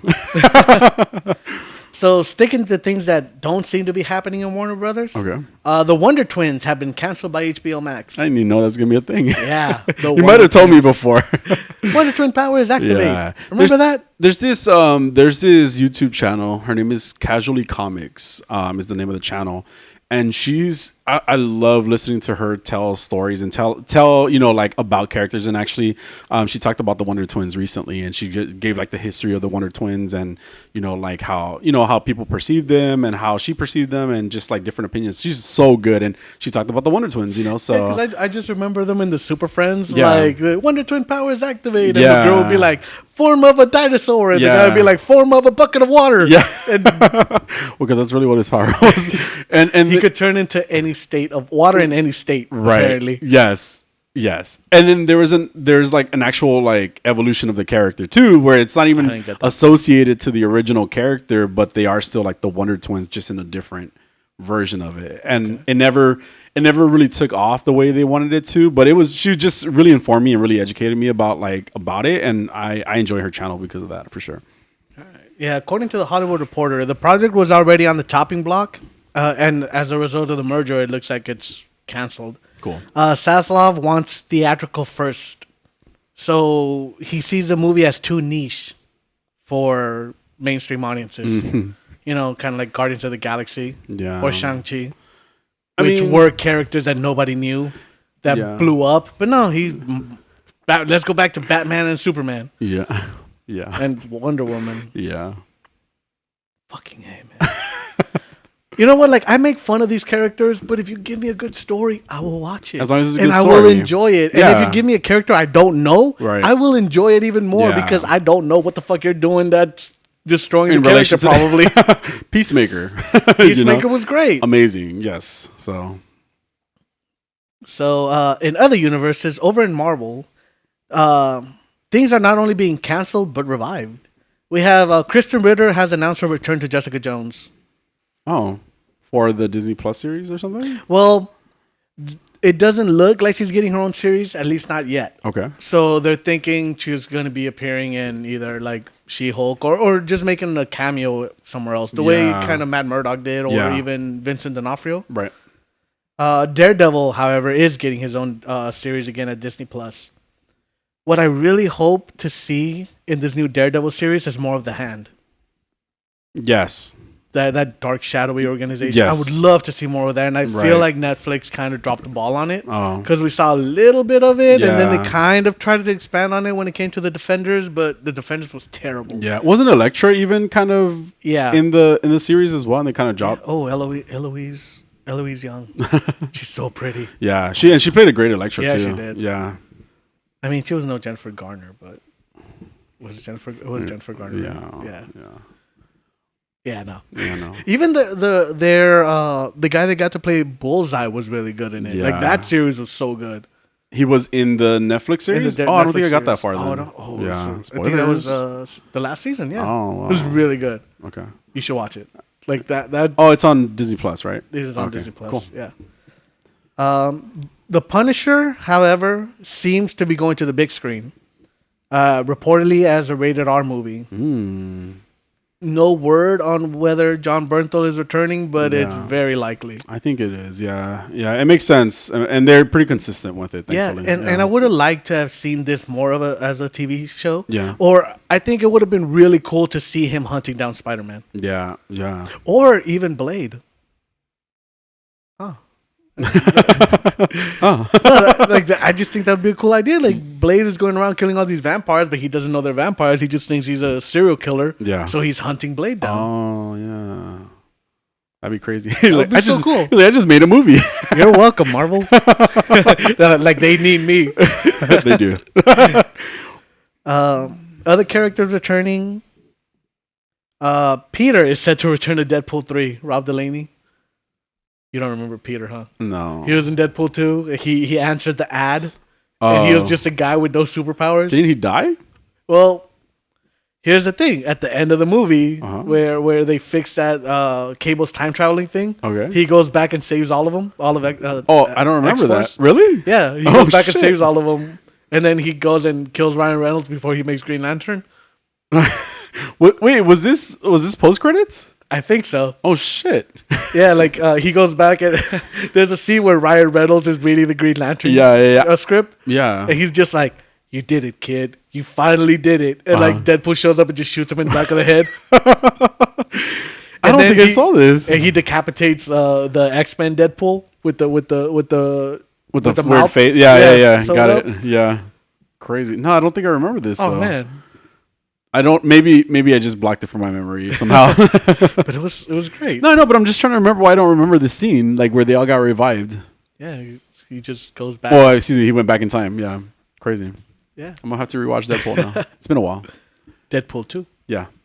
Well, I was gonna start from Deadpool and watch Deadpool 2 as well. So the things that are kind of making people a little iffy about Marvel taking over Deadpool and the Punisher, even as quote unquote R-rated projects, is that it seems that Disney had actually cut out a lot of stuff from Moon Knight, like a lot of the more brutal stuff. Really? So apparently in episode 1, the fight against the Jackal, Yeah. that was supposed to be a very long scene, and it was supposed to be very brutal. And we only see the end where he's just punching the Jackal. Yeah. Yeah, like on the ground, right? Yeah. So that was supposed to be apparently a much longer scene. So will we have gotten more of like the fight scenes that, or like, you know how Possibly, he like flashed out of stuff? Possibly. Although I like the way they did that. Yeah. too. Yeah. And I think that especially works when you get to the end with Jake Lockley. Yeah. Yeah. Got it. But yeah. No, I personally felt like we should have at least had like a flashback to like those scenes. I'm good. I would have enjoyed it. I would, because then you could have seen the brutality of Jake, you know, and maybe Yeah, no, I'm understood good. more. I didn't need it. To me, it's just like when you don't expect the audience to be able to fill in the blanks themselves. It's a plot twist though. Like it would have been like, oh my god. But you know it happened. I know, but I want to see it happen because I'm crazy. It reminds me very much of the movie Joker, Okay. where he realizes that. I've never seen the movie, but yeah. So there's a point where he realizes that his girlfriend in the movie isn't really there, and he's just been imagining her. Oh shit. And instead of letting that moment linger with you, when you realize that she wasn't, he had created this relationship with this woman that didn't even know him because she was real. Yeah. But like throughout the movie, you see them together. Oh wow. And there's a scene where he like breaks into her apartment. Yeah. And she walks out and she's just like, "Hey, you're the guy from down the hall, right?" Oh wow. Yeah. And like you realize like that kind of sets in where it's like, oh, He's crazy. Like yeah, like Yeah. that never happened. And instead of letting that sit with you, we get flashbacks of them together, but she's not really there. Oh. And I was just like, kind of killed the moment. Oh okay. All right, I see what you did, Todd. Oh, I see what you mean. Yeah, I just don't like when they assume that the audience You can't do wouldn't the have been able to legwork. put that together. Yeah. In your head. Okay. Although like when the Sixth Sense did it, I think it worked pretty well. Yeah. When you're seeing him reacting to him remembering all of the times that He wasn't really there. Yeah. Which that was done really well. Yeah. So it's been revealed that Disney Plus plans on releasing a documentary special for the Ms. Marvel series ahead of its release. A documentary special? Yes. Oh, like just kind of like the filming of type of so thing? it's going to be a fan's guide to Ms. Marvel, and it's set to hit the service on June 1st, giving fans an exclusive look behind the groundbreaking original series, with interviews with the filmmaking team and the show star Iman Vellani. I don't know if we need it, to be honest, but okay. It's fine. I'll probably watch it, though. Of course you're going to watch it. Yeah, fuck you. I need to pee. One of your favorite characters. I need to use the restroom. Really? Yeah. Really? You can't wait fucking 2 more stories? I waited an hour. Oh. Just got the fucking trailers left. All right. Okay, let me go pee first. Okay, so before we actually talk about this, I want to talk about what people are talking about with the She-Hulk trailer. Oh, okay. Like she's not muscly enough? Yeah, people are really upset that she's smaller. I think people are stupid. So somebody tweeted, "Hey Marvel execs, please make She-Hulk huge. Literally, no one likes your tiny green lady. We want giant green hulking lady that will crush entire skeletons. Why is she so fucking small? We want ripped." A VFX artist involved in her design said that it was by design because they made her bigger originally, and the company and they kept getting notes that said make her smaller, make her smaller. So he's like, we did. He goes, we always roll our eyes like we did on Sonic, but at the end of the day, artists got to follow orders. I don't know. I feel like the designs for her have always been very in between the Hulk, yeah, and a normal person, right? Like very in between. Like it hasn't been like overly exaggerated. Because she transforms. Or doesn't she even stay like at one point as She-Hulk, like just regularly in her daily life? So, I mean, what do you think? I think that Marvel always leaned into her sexuality. Like, if you look at all of her design, like she is very much a sexual icon, I guess. And I think that's what they're going for. I don't think she looks small. Like you see her carrying that dude at the end of the trailer. Yeah. Like I don't like what more do they want? Like do they want something more Hulkish? Well, I guess that's what they want. And so maybe that's because I think also we're only just seeing the way that we're seeing the clips is like we finally got a comparison right for her, right? Like she's carrying a dude at one point. Yeah. She looks giant, you know? I also see that there's that comparison to Hulk and her, but if you put them together, even in the comic books, it's like the same, right? Yeah. Like he's bigger, you know. Also, he's got like he took that full blast of gamma radiation. Yeah, she just got a blood transfusion. Yeah, so it's a bit different in the way it's been, right? I mean, there are some of the cover arts that I'm looking at that make her look bulkier, and that's always by artists. Like all the artists have their own interpretation. And I'm looking at this one right here, right, and that looks similar. Need you to email me that. I'll send you this search. It looks similar. I think again, like you said, it's by artists. You know, this is a work of art at the same time. You know, like it's gonna be an interpretation of it. She looks like an athlete. You know, like she looks bigger than an average man. I mean, she's carrying a muscle dude, you know, at the same time. Oh, look at this one. She looks great in that one. That's crazy. That's cool design. Yeah, it is. She's I personally I like the character design. I don't think there's an issue with it. I agree. I feel like we got to see more of it in the show to understand the perception of it. And I also think that the VFX could be a little better. Yeah. Well, yeah. But it's also just trailers, you know. Exactly. So but we're just getting the trailers. Like this, as I've mentioned before, Marvel works on their projects up until the release. Yeah, and that's a good thing. That's a good thing because they want us to be excited about something. But it's like, you know, give us a little room, you know, like nothing's perfect yet, nothing's fully done, you know, just from like their perspective, you know, like I know what their perspective is, but I'm just saying like they're working on it at least, you know. I personally don't think the design is bad, you know. Yeah.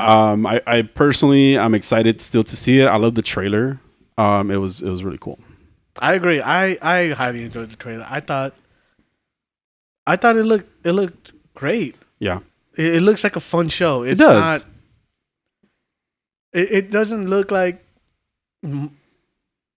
where it's taking itself too seriously, and it looks like it could be pretty self-contained.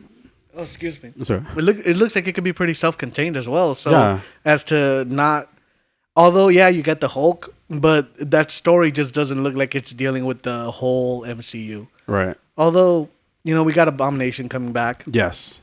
I love Tim Roth. Yeah, and I'm excited. It's the new design of Abomination as well. Yeah, you know? That's pretty cool. There's a lot of really interesting things about this trailer and about the show. I mean, it's She-Hulk. Like I'm totally excited for it, and I'm excited to see the way she's gonna own that character. You know, and she has that personality for sure too. You know, she's so pretty. She is pretty too. Yeah, it's a good vibe of a show. It like you said, it doesn't seem like it's gonna take itself too seriously either. You know, like it's not gonna be just all about like, you know, it has some comedic twist to it, right? Like it even has like we talked about her carrying this dude, you know, that's really excited about being with, like, this is the best date that he's been on, you know, like for obvious reasons. Anyway, I'll save my comments, but I want them. Do you though?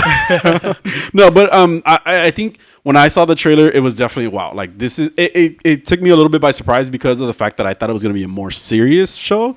But then I like the comedy aspect of it. I like she's going to be a lawyer. You know, like it's going to be a more of like an easier show than just so serious and, you know. Yeah. I'm a superhero type of thing. You know, she even says in the trailer like I'm not a superhero, you know, like I wasn't made for that, you know, and I'm sure she's gonna grow. Yeah, and because Hulk, you know, grow. Wow. So that happened. Shut up. No, but I really like the trailer too. Like some of just the clips and everything. It looks like it's gonna be a fun show. Yeah, and I'm so ready for that. Like a lot of this stuff has been a little more hopeless. Yeah. Like Falcon and the Winter Soldier was just way too serious. Yeah, well, it was too real. Yeah, yeah. Oh my god. Yeah, but I mean, it was a cool story. Not to take anything away from it. Right. Like it was a good story, and I would totally watch it again too. Yes. Like it's not something that I'm like, oh, that sucked. Yeah. Like it was just, oh, it's a little heavy. Yeah. You know. Yeah. And so I'm glad to be getting something a little more lighthearted. Yes. And I'm totally in on beautiful green women like Zoe Saldana. Yes. Like Gamora could get it. Oh my god. Yes. And Karen Gillian. Yeah. For Nebula. Nebula. Yeah. Yeah. Colored women. Wait, that didn't come out right. Wow. I mean alien coloreds. Alien coloreds now. Oh crap. We're just No, not we. You. No, this is why we get blown out of the sky. God. Anyway, I remember that Doctor Who line with Peter Capaldi when he goes, "You guys have a horror film called Alien? Well, that's offensive. No wonder you keep getting invaded." Oh my god! Wow. I love Peter Capaldi. Yes, you do. I really hope he comes back. Okay. And I'm totally gonna watch that new series. You are. I feel like he was wasted in Suicide Squad. Yeah, he was trash. I mean, not him, but he was wasted. Yeah. Yeah. Speaking of trailers, though. The Thor trailer. Yeah, Thor: Love and Thunder. Yes. It looks so good. It looks so good. Problem is that it is reportedly set to be one of the shortest films in the MCU. Oh, shit. Clocking in at only 115 minutes.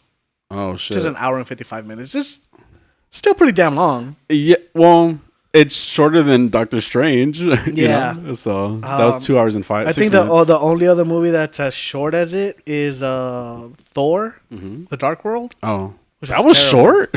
It felt like a long ass movie. Same running time. Yeah. And there's one more that I don't remember what it was. Yeah. The whole Mjolnir thing that happened in this, it was really cool when he reached out for it and it turns out it wasn't for him, it was for Jane Foster. Fool. Yeah, like it was all rebuilt and so I like that like they show that it's been cracks and stuff like that. It looks so cool. We got to look at Christian Bale. Oh, that's not where I thought this was going. What? By the way, men are offended by this. Straight white men, I'm sure, are offended by the fact that. Wait, hold on. I'll go back to Christian Bale. But what Jose thought I was talking about was when we get to see Chris Hemsworth, butt ass naked, pixelated butt. Pixelated butt. Well, yeah. I wonder if it's gonna be pixelated in the movie. I can't be. I hope not. People. Apparently, men are offended by this. Really? How are you not offended by? No, but I am because he's my age. Well, that it's kind of like a what do you call it? A little hypocritical, you know, to objectify him. Like even he's actually requested to wear more shirts in some of his stuff, and I'm just like, you shut up and be sexy and take it. Is that what you're gonna say? Let's just take your shirt off. Wow. No, but I wasn't gonna talk about that, but yeah, like that's what I heard. No, but we got to see Christian Bale as Gore. The God Butcher. The God Butcher. Yes, that guy. It looks really cool. He looks really okay, cool. This is the issue that I have, though, with the Thor villains. Or he reminds me of the elf villain that they had in Dark World. Was he a dark elf? Yeah, but then why are you so confused? Like, because they look nothing alike. they were like black and white characters, almost like the same, like color characters is what I'm talking about. Like it's such Racist. a pale color. it's it's like just such a stale color on such a colorful ass movie. Like you in this trailer, you get to see. I don't know where they're at. Are they in Olympus or something like that? Yeah, it looks like it. Because we see Zeus, we see other gods, and obviously that's why Gore. What's his name? Yeah, Gore. Oh, Gore is there, right? Because he's killing gods. But I feel like just like they could have made him a little bit more colorful too. You know, like I like color. And then there's even a scene where it's like in black and white, like where it's him talking to Thor, and they're in black and white. Mm-hmm. Yeah. Why can't they be more colorful villains? What do you want them to do? It's just a little stale. You know, let's add some color to this villain. You know, he already had a black and white villain like that. I have complaints. Not very good ones. Anyway, what else did you like about the trailer? I don't know though. Make him green and into a female. Totally in. There you go. You know, yeah, we got Hella. She was kind of green, a little green. There was some green in there. Yeah, I guess. Anyway, why not make him red? What else did you like about the trailer? Loved the narration by Korg. Is that his name? Oh yeah, sure. I don't know. Taika Waititi's character. Yeah. I'm pretty sure it's Korg. No? Oh, I don't know. I really don't know his name, but I know who you're talking about. He's a rock dude. Yeah. Yeah. I'm pretty sure it's Korg. Yeah, Korg. Okay. We got Korg, Gore, and Thor. Yeah. So unique. Wait, does the other Hemsworth in this? Spoiler. Oh. But it just says actor Thor. Oh, from the plays. Oh. It's funny. No, I think it looks really fun. Just seeing, I love Hemsworth, and it's not even like how good looking a man he is. Like he is so charming, Funny guy. and every time every scene we see him in this trailer, like he's just full of personality. Yeah. And like I just find him really charming. I really like him. I've enjoyed his movies. I haven't seen Point Break because it's Point Break, but no. No. Yeah, I don't even know what it is. It's a remake of that old Keanu Reeves movie. Point Blank. Point Break. Break. Point what? Break.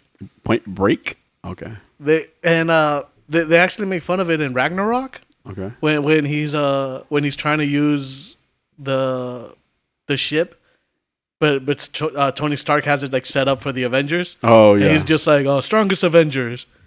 And then it's like, oh, name not recognized. Yeah, Until yeah. he finally goes, Point Break. Oh. And then it goes, Thor, recognized. I didn't get that reference in the movie at all. Oh, well, there you go. There you go. He was in Point Break. Thank you. I appreciate it. And yeah, because Tony Stark calls him Point Break. Yeah. I really wonder how they're going to tell the story of Jane Foster becoming Thor. Like, I'm really excited to find out how they're going to explain it, what they're going to explain. Because she's, like, also very nonchalant about their relationship where he's, like, That was dwelling. Yeah. It's been 3-4 years. Yeah, he's like- 8 years, 4 months, and 3 days. Yeah, something like that. It was Give funny. or take. Yeah. It was funny. And he's hung up on it and she's not, you know. So that's why I'm like, damn, what has she been doing? You know, like Apparently everything. I'm excited. I'm excited to see what they explain, how they explain it. Yeah, So, I'm very excited for this movie. Yeah. And again, it looks fun. Yeah. It looks like a fun movie, It does. which I do kind of want right now. Yeah. Because, you know, the Doctor Strange was so dark, and then Yeah. Spider-Man was so heavy, you know, Black Widow. And then Shang-Chi was... Shang-Chi was fun. I love Shang-Chi. Yeah, it was fun. And I need a little more of that. Yeah. Even you forgot about the Eternals. The Eternals was also very. It was not a fun. It wasn't a fun movie. It was okay, right? Yeah. Too. And I didn't hate it. Yeah. But you're right. This looks like a fun movie. She-Hulk looks fun. Miss Marvel when it comes out soon. That's coming out this month, right? In June. June, yeah. Oh shit, we're already in June. excited. June 8th, I think. So excited. So that's another fun thing. Oh, I mean, it doesn't look as serious as some other stuff. Like not a Moon Knight type of vibe. You know, she's also a high schooler. So we'll see. Yeah, and it's a PG show, so Yes, I'm excited. it's definitely gonna have to up the comedy to make it entertaining. Yeah. Yeah, I mean, I'm very excited about this. Me too. I can't wait for Thor. Yeah. Yay. Okay, so you suggested this show yesterday Yes. and had me watch 2 hours. Nine episodes? 9 episodes, yeah. Yeah, it was 9 episodes of this show. Yeah. Did you hate it? I didn't need it. I didn't need it. I get you. Well, okay, so what the show that you're talking about is Love, Death, Robots. Yes. Right. It's gone on for 3 seasons. This is the 3rd season. And I personally really like the animation. Oh, the animation was gorgeous. Yeah. It looked amazing. Yeah. It really did. Yeah, and it's a lot of different types of animation. Yeah, and every episode just looked incredible. Yes. And I think that's the main purpose of it, is to appreciate the animation in it. I personally well, even the stories weren't bad. Yeah, and that's also what I was gonna say. Like, the stories always leave me wanting more, and that's a challenge that I have with shows like this, or like Black Mirror, things like that. It's like I couldn't get into Black Mirror. Well, the thing about Black Mirror is again, Death Robots. It's an anthology. Yeah, but yes. Yeah. So with Black Mirror, I think I may have liked 2 episodes out of like 15 I watched, and I was like, this isn't worth it. This is the equivalent of watching an entire episode of SNL. Yeah, but it's some of the stories are at least more captive, and I feel like it's very broad too, so a lot of people can get into different episodes and stuff like that. It captivates you, and certain episodes leave you like, man, I want to know more about that world. Like why can't we get more of that world? By the way, I believe Netflix canceled this show, so this was probably the last season. Oh, gee, thanks. Well, watch the first 3 seasons, the first 2 seasons. I'd rather not. Stop it. It's not like you gotta watch this. And the previous season had some really, really interesting like episodes. Like, they're super crazy. So which one was your favorite? Let's talk about that. So I really liked the first one. Okay. With the robots that come visit Earth and see like the post-apocalypse. Oh yeah. And what happened to humanity. Yeah. I wanted to know more about that. Oh, so just so you know, in the previous season, there's the 3 robots episode as well, with the 3 of them, so you can know more. It reminded me a lot of Mr. Peabody. Okay. No. Where he travels back in time or something like that. Yeah, where he just travels with what's that little kid's name? I don't remember his name. Yeah, but, I think I know what you're talking about. But basically he takes him to historical places, and he's just asking questions. Yeah. Oh yeah. Yeah. So it reminded me a lot of that, and I was really into that. Yeah. I would have liked to have seen more of that. Yes. Definitely. So that one is 3 Robots Exit Strategies was the name of that episode. Yeah, and I got here. Yeah, totally. There's also, again, if you go back, I think there might be another one. There's another one for sure. I don't know if there's 3 total of like the 3 robots. Oh, there's 3 total? Okay, so Adolfo says there are 3 totals. So but 1 in each season? 1 in each season, yeah. And it, with reason, because they are probably the most popular like episodes for sure. So, yeah. The second episode was interesting too. That creature that's just bad traveling. Yeah, that's asking to be taken to Faye Island. Yeah, Faye's Island. Faden, I think it was. Oh, it was Faden. Yeah. Yeah. So I mean that was interesting too. Yeah. I would say my favorite one would have been probably the last one. Oh yeah, yeah. The last one was just intense. Yes. And it was so cool. Yeah. Yeah. No dialogue in it whatsoever. Right. We just have this nymph. That's like the best way I could describe. I get her. you. Like, yeah. Just a dancing nymph. Yeah. That is luring all these men into like a siren. Yes. Actually. Oh, actually, and I think they do say siren at a certain point. Did they say anything? I think maybe I had the subtitles on. Is what I'm thinking, because I think it said siren, and like it's siren, and then it has like. No, because then I want to quote it, or maybe siren singing or something like that. Like like maybe I don't know, but yeah. So she was like a siren because she would scream, and all these men would just kill each other to get to her. Yes, except the deaf guy. Yeah, the deaf guy was the only one that was kind of immune to it, and this seems to attract her because women love to be ignored, as we all know. Oh my god! So she pursues him, and he beats her and steals all the gold that she's got on her. Yeah. Like all her clothes, which is just made out of gold. Yeah. And somehow she gives him his hearing back. I don't know how that happened. Yeah, that's something that the episode was called Hibaro. Yeah. Okay. I read it as Hibaro. Okay. Hibaro. Yeah, because they were very Spanish. Yeah. It looked like a Spanish conquistador type thing. Yeah. So, yeah. So I think he got it back from like the water. That's the only thing that was the only conclusion that we got to. Somehow she has like magical properties after she had died or didn't really die. I don't know. It was weird. Like his hearing came back, and that's eventually what kind of drew him to his death. Yeah. In this series, but it was, that episode was such a like nightmare. You know, Yeah, it was such a nightmare that I was like just so intrigued. I actually watched it again this morning. And I was just sitting there like in awe because of the animation, right? The animation was amazing. Crazy. It really was. Yeah, like the deaf character, his eyes, so creepy, you know, and yet it looks so real, like a real person. Yeah. And then like, but with dead eyes at the same time, you know, like it was so creepy. And then, like you said, that nymph, you know, dancing with like all her gold chains. And it was such a like, that word, juxtaposition. That was me trying to say, shut up, bitch.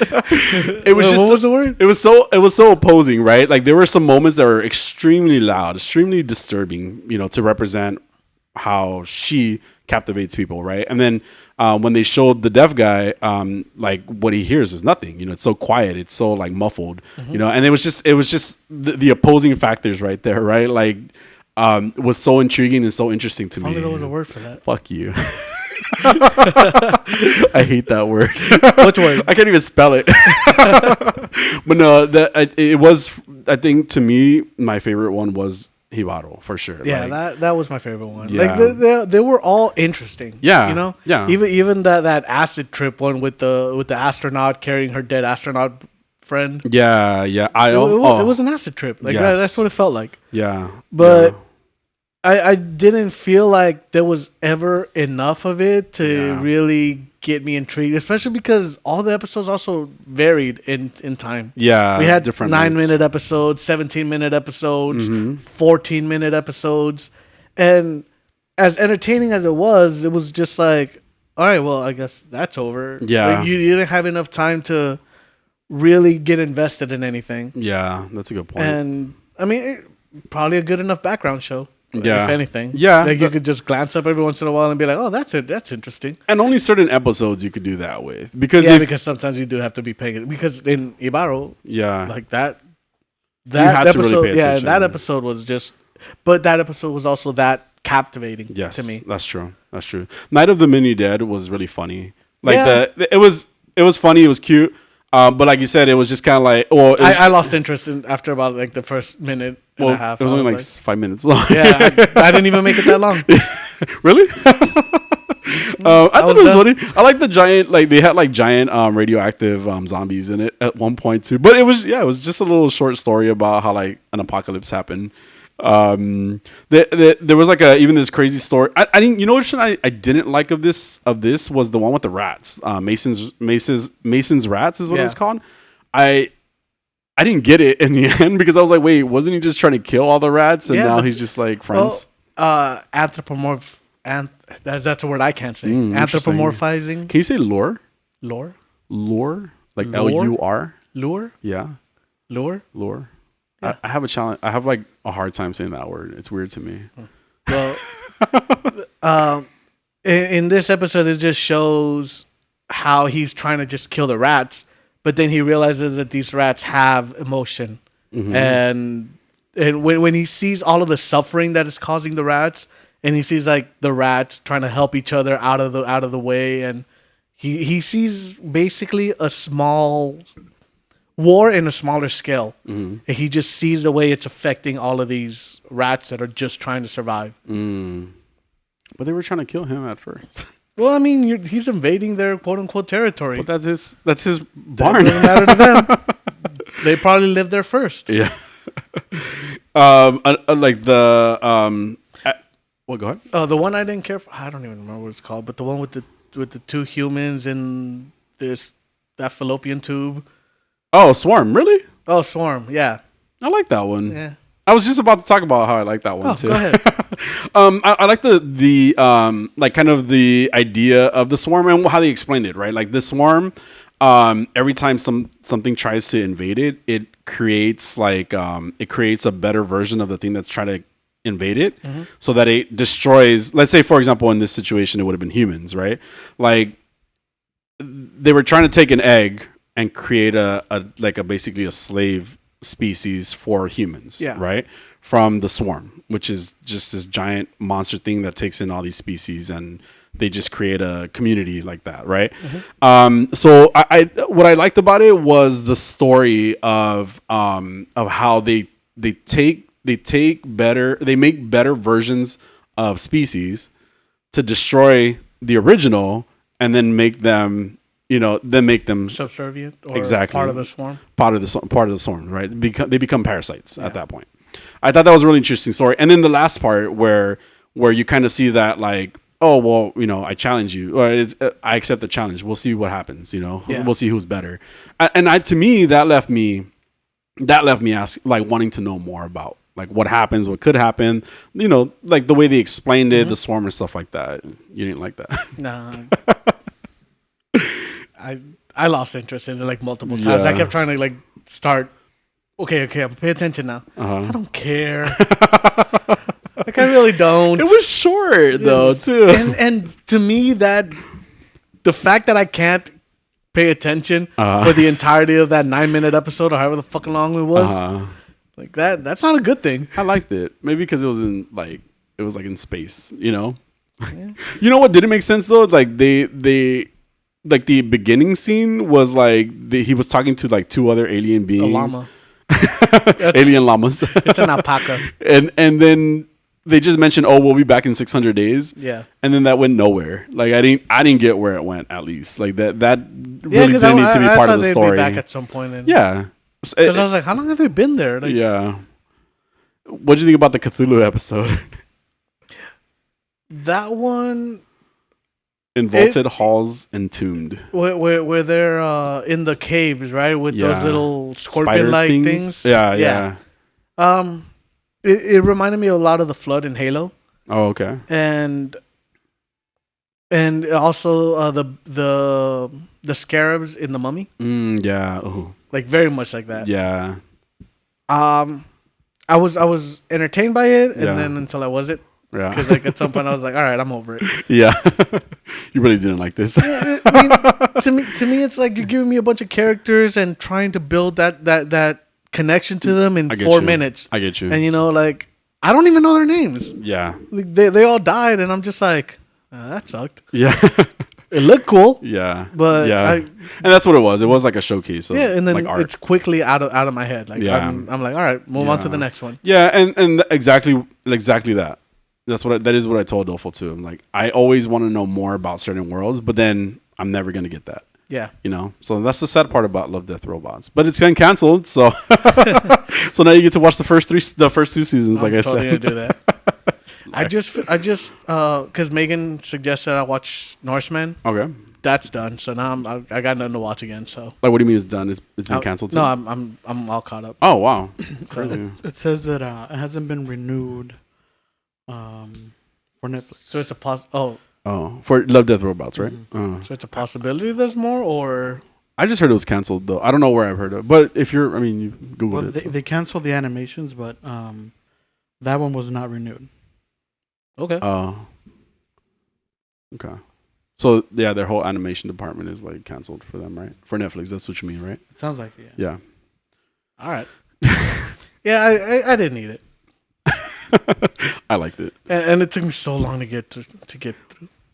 I was for 10-minute episodes, man. Like, well, I even told you, okay, okay, so you want to do half of it? Yeah, but you were like, 2 hours. I'm like, all right, I could do 2 hours. Jesus Christ! I split it up. I watched the rest of it today again. So I was like, how is 2 hours taking so long?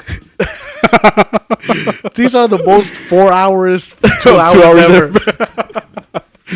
I liked it. Jose didn't like it, so it was fine. Like, yeah, it's fine. I enjoyed some of the episodes. I wouldn't recommend it to anybody. Yeah, maybe you could watch it at a slower pace then. Maybe not back to back. Yeah, sure. I'll do that. Okay, guess not. Give me more characters I'm never gonna get to know or care about. It's true. So sad. Yeah. Moving on to Sonic. Sonic. Was there a subtitle to this? No, it's just Sonic 2, wasn't it? Oh, sure. Okay, so No, Sonic I don't 2. know. All right, so first off, going on to the first one, I like the first one a lot better than I thought I would. Oh yeah, me too. I thought you were gonna say a lot better than this one. But Oh go no, ahead, yeah. I did not think I was gonna like the Sonic movie. Yeah. You know, especially Yeah. because like video games don't have great adaptations. Halo, Yeah. and it's really difficult to get an adaptation that you really enjoy. Super Mario. Yeah. There's just like because there's so much video game IP that they try to make into really shitty movies. Assassin's Creed. I highly enjoyed the Sonic movie. Yeah, me so too. coming into this one, I was Unsure. Yeah, because I liked the first one. Yeah. and now you're giving me like the sequel to it, and I'm just Yeah. like, well, what are you gonna do? And to me, they gave me a better Flash than DC ever has. You're absolutely right. Like I personally really I was surprised that I enjoyed the first one too. For all the reasons that you said. I kind of regret it not seeing it in movie theaters now that I think about it. Like the first one. That was right when COVID hit. Yeah. was like February. Yeah. Down. Yeah, like that Memories. movie was like the best movie of the year. Like it made the most money Oh shit. because it was the everything last shut one. down. Yeah. Yeah. So I mean, well, right. So that was part of it. But no, I did. So I enjoyed the first one. And I actually really enjoyed this one. I saw it last night. And I really enjoyed it. Did you enjoy it? I wasn't liked sure. it. I really like Jim Carrey. Jim Carrey's great. Jim Carrey was fantastic. Amazing. Yeah. He was so cartoonish. Because I think this was just a perfect role for him. Yeah. He was just amazing. Yeah. And I don't think there's been too many things I've seen where I didn't like Jim Carrey. Yeah. He's always been pretty great at what he does. Yeah. Yeah. So, but just seeing him, like his range in this was just fantastic. It was just so much fun to watch. Knuckles, like Idris Elba was amazing too. Yeah. Like Yeah. the voices in this were amazing. And I've mentioned I'm not a Ben Schwartz fan. Who's He played Sonic. Okay. And I thought the whole voice cast in general was really great. I really liked him in this. Yeah. I really liked this movie. Yeah. It was full of like little witty, a lot of pop culture references, like coming from Eggman especially, right? A lot of like little witty remarks about everything in society and life right now, everything that's trending in life, right? And I think that they did it right though. Like it wasn't like overly exaggerated all the time. I mean, it was, and mind you, it was exaggerated. Everything was crazy, right? But I feel like every element of like kind of the story or how they told the story like would make sense for like Sonic coming into like the real world type of thing, like I never would have thought a movie like this would have worked, and it did. Like it really did for me. I personally like the story. I really like the introduction of the Tails and Knuckles in it, and just everything. Like I was cracking up last night. Adolfo was looking at me like I was crazy. Because you are. I am. That's true. Yeah, I mean, I like this movie. I enjoyed it. Like I said, I enjoyed it more than I expected to. Yeah. I did have to remind myself that it's a kid's movie at sometimes. Yeah. Because sometimes I was like, well, that's stupid. Oh, it's a kid's movie. Okay, Like I what? get it. Just certain dialogue, certain lines, certain way that things got done and things, and like explanation of things. Where it was just like, well, that doesn't mean it's a kid's movie. Were you thinking about like the friendship thing that they had, theme that they had going on at one point? That was a part where I was telling you this is white people humor. Oh my god, Adolfo. Or kids humor. Kids humor. Dad jokes. That's what it was. And you're the master of dad jokes, so calm down. First of all, yeah, but I get you. I like that they told us. I feel like I understood the Sonic world, like video game wise. I feel like I understood it more because of this movie. But then again, maybe because when I was growing up playing Sonic, it was like I was a kid, like it wasn't really something I was into. Well, see, you know? and also I didn't grow up playing Sonic. I was more of a Super Nintendo guy. I Yeah. was a Super Mario. To me, Sega was for rich people. Oh, I couldn't afford a Sega. yeah. I had my Super Nintendo. So I grew up with Super Mario, and I've played Sonic before, Yeah, but yeah. I've never beaten a Sonic game. Yeah. I've gotten maybe past 4 levels. I get you. And, like, that's it for me. Yeah. So to me, all of this was new, and the introduction of Shadow at the end, Yeah. like that looks super cool. Yeah. And I'm like, but Jim Carrey's also retiring, so we probably won't get him back. But then we also had like one of the things I found dumb was just at the end the wedding and how everybody there is a secret agent. Yeah. And I was just like, well, this is it's a kids movie. And like that kind of thing where I just had to shift my mentality and realize that this movie isn't meant for a 33-year-old man. I was cracking up the whole time. I'm a 35-year-old man, and I was cracking up. Shut up. I was dying. That character, I don't remember her name. The one that was getting married. It was I was trying to find her name. She hates him in the first one too, right? And it's like for no reason. Rachel. Oh yeah, it is Rachel. So Rachel hates. I just said that. His name was Ted. What was his name? The main guy. The main Tom. Tom. Same name. Racist. Rachel really hates Tom for no reason, right? She's just mean to him, right? So I was like, man, I hate that character. Like, haha, her wedding got ruined. and then honestly, I like how they added a whole different story. Like they added her whole story to the movie, and like her vengeance versus the secret agent that was marrying her. Like it was crazy and it was funny. I was cracking up. But see, for me, that was one of the things where I had to be like, oh, it's a kid's movie. Because Yeah. I was like, what the hell is this? Oh, okay, you know Yeah. what? Enjoy it for the sake of enjoyment. Yeah. Because it's a kid's movie. She is in, have you ever watched Insecure? No. You would like that show. Sinsecure? Insecure. Insecure. Yeah. I swear you said Sinsecure right now. I think I was going to say something else. Oh, okay. No worries. But, Sorry, I'm not yeah, Insecure. criticizing you. Okay. Insecure. Yes. It's a really funny show. Cool. And I think you'd really like it. But she's in that show. Natasha Rothwell is her name, Rachel. Yeah. And she's great. She's funny. Yeah. She's funny. I felt like she was mean, like the character's mean yeah. with reason. But, I mean, well, not with reason, just mean. You kind of hate her, but then you're like, oh, like, rooting for her when she's trying to be murderous. Yeah. Agent Stone Yeah. was so weird, like in his love for... Yeah. For Eggman. Yeah. Yeah. He was- I was down to watch. Wade didn't need to be a character, like the extra cop that they added. Like it was like, why is that guy in this movie? It's a kids movie. Yeah. And like I said, that's when you got to shut it Yeah. off and just be like, enjoy it for the sake of enjoyment. Yeah. You know what I really enjoyed about it too was like the whole, like the introduction of Tails and then the introduction of Knuckles, right? The way they were introduced, right? I like the teamwork that Tails and Sonic had together. I thought it was cute. I thought it was like very endearing. Like I was just enjoying the whole trip and then trying to find the map. I laughed so hard at And the that Serbian compass. dance scene. Yeah. It was awesome. It was so cool. It was so cool. But I just realized at some point, I was like, I have the biggest, goofiest smile on my face right now. But see, you were Watching enjoying it. Yeah, I was. You didn't want to let yourself enjoy it because you're like too It's adult. not that. It was just... Wow.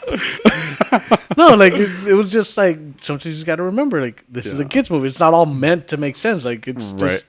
Because I'm just like, dance... Like, growing up would have been like, dance off. What the fuck's a dance off doing in the middle of my movie? Yeah. But you got to flip that switch. Like, kids movie. Yeah. Fucking enjoy it for the sake of enjoyment. Maybe I'm just a big kid at heart myself, and maybe that's why. Big though. What does that mean? Nothing. You're definitely a regular height for a man.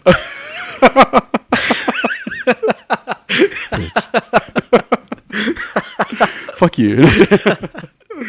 No, but I did like, and I liked all the video game aspect that they kind of added to it. Like, it kind of reminded me of the good parts of Halo. All 2 scenes that they had in Halo, where they adapted the video game and somehow incorporated it really well into this movie. Like I like the underground scene where they're finding the Master Emerald. Mm-hmm. I was like, man, this is so cool looking. Like this space is so awesome, and it was even the fight between Sonic and Knuckles. Like, I mean, that doesn't happen in the video games that I've never noticed.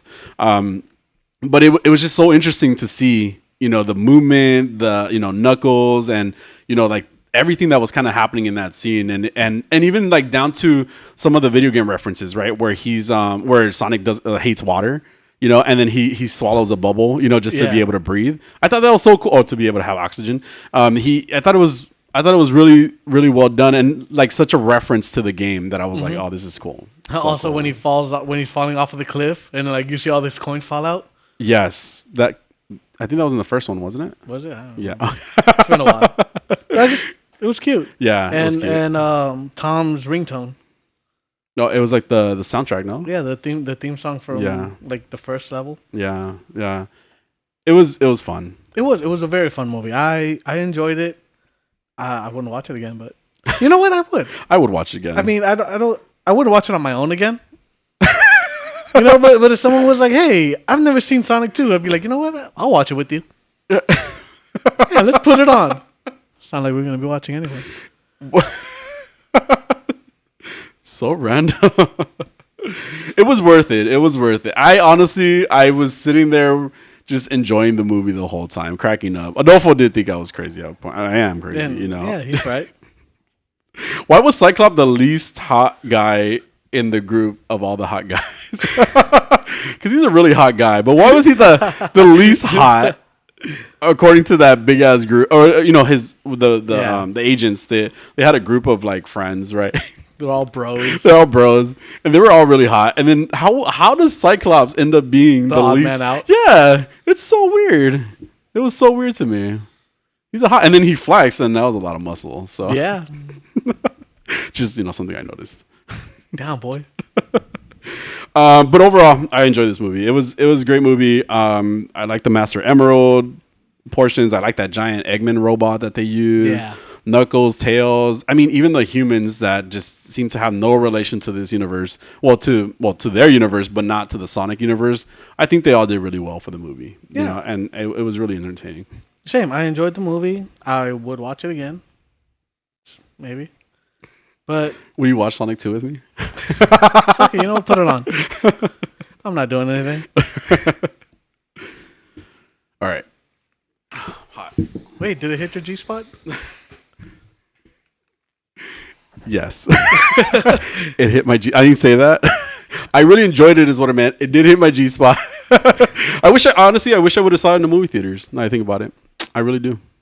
All right. It didn't do it for you. I mean, I think you're making it weird. It was a good time. I think Yeah, it was a good time. I think that certain movies, like we can't really talk about G spots because it's weird. Oh, Sonic is weird now? Well, especially the way you were talking about it, you're making it weird. So It's a children's movie. that's what you've been saying. No,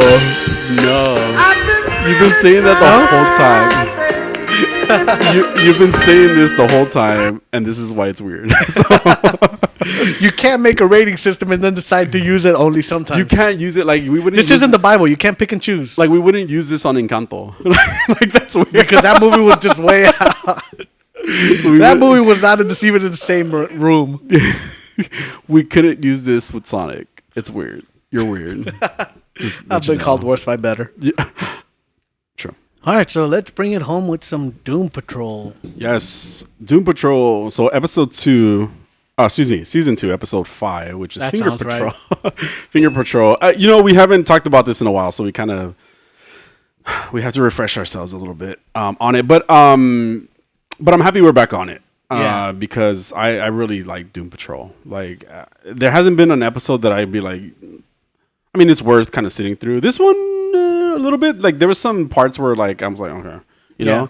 But I really enjoyed this episode. What do you Same. think? Cool. From what I remember, I really liked it too. Did you not? You say you didn't watch it again. I started trying to rewatch it today. Okay. But I think I only got maybe halfway through. Got it. So what we're seeing here is Cliff really excited about possibly getting the sense of touch back. Yes. And you could really empathize with that. Like, just because he mentions at some point, like, I don't even remember. Like, I used to reach out and feel the rain on my skin. He goes like, and I'm starting to forget what all of that feels like. Yeah. Like, he can visualize it, but he can't feel it. Yeah anymore. Yeah. It was interesting. Like, it was, the whole goal was interesting for Cliff, you know. I like that idea too. They did. Yeah. They went to Cyborg's dad to try to get help with that, and Cyborg's dad was really. He's like, I don't want to be an accessory to what happened to you. Yeah. You know, Cyborg's dad's an asshole. Of course. It's no surprise, but yeah, it was a cool little like adventure that him and Cyborg kind of went on. Steel and Stone went on. I like that little montage that they did too. It was like a very 70s inspired. They had afros and wigs and very bell bottoms and stuff like that. Yep. It was a lot of fun. It was funny. It was so much fun, and then I think that's one of the things that I could always say about the show. It's so much fun. Yeah. It's a bit of an acid trip, but I love it. Yeah. So the thing that I feel like we could have done without was the whole Cyborg relationship thing going on. Yeah, I don't care about Ronnie. Yeah, that's her name. Yes. Oh, okay. It's just been kind of like I get it. Like I get it. You guys both have trauma. You got it. I was dying when Cliff was just like, yeah, we have this unspoken bet of whether or not you have a schlong. But it gets a little boring for me. Well, that those portions of it, because it's like I mean, I get it. Like they're trying to add story and character to all of them. Maybe a different season, or maybe just at a different time. Like because it does, and this is maybe the problem with like kind of having a big cast too, is that it kind of splits you in a lot of different directions. Yeah. And it starts becoming a little like you start losing interest in certain, like even Larry's story. Yeah. Which was actually really emotional. It was an emotional story, but it's also like exhausting, yeah, because so one thing that I found Lost did really well, because Lost had a huge cast, and each episode would focus on one of the cast members. So like each episode, you'd go back and see that person's life prior to the plane crash, and then their life as one of the island's inhabitants. Yeah. And I thought that was really well done. Right. Like in each episode, you knew you were going to get a different story of a different cast member, and just see what they're like still interacting with everybody on the island. Right. And at the same time, you're getting that what turned them into that. Yeah. Right. Yeah. And I think that works better than the way they're doing it on Doom Patrol, where you're getting 2 different stories in one episode. Yeah. 3 in this case, I guess. Yeah. Or you Even could even more. say, more, because Yeah. you have Jane. Right. You have Jane's story Right. with Baby Doll's friendship with Dorothy. Right. You have And Dorothy. You have like- Cliff.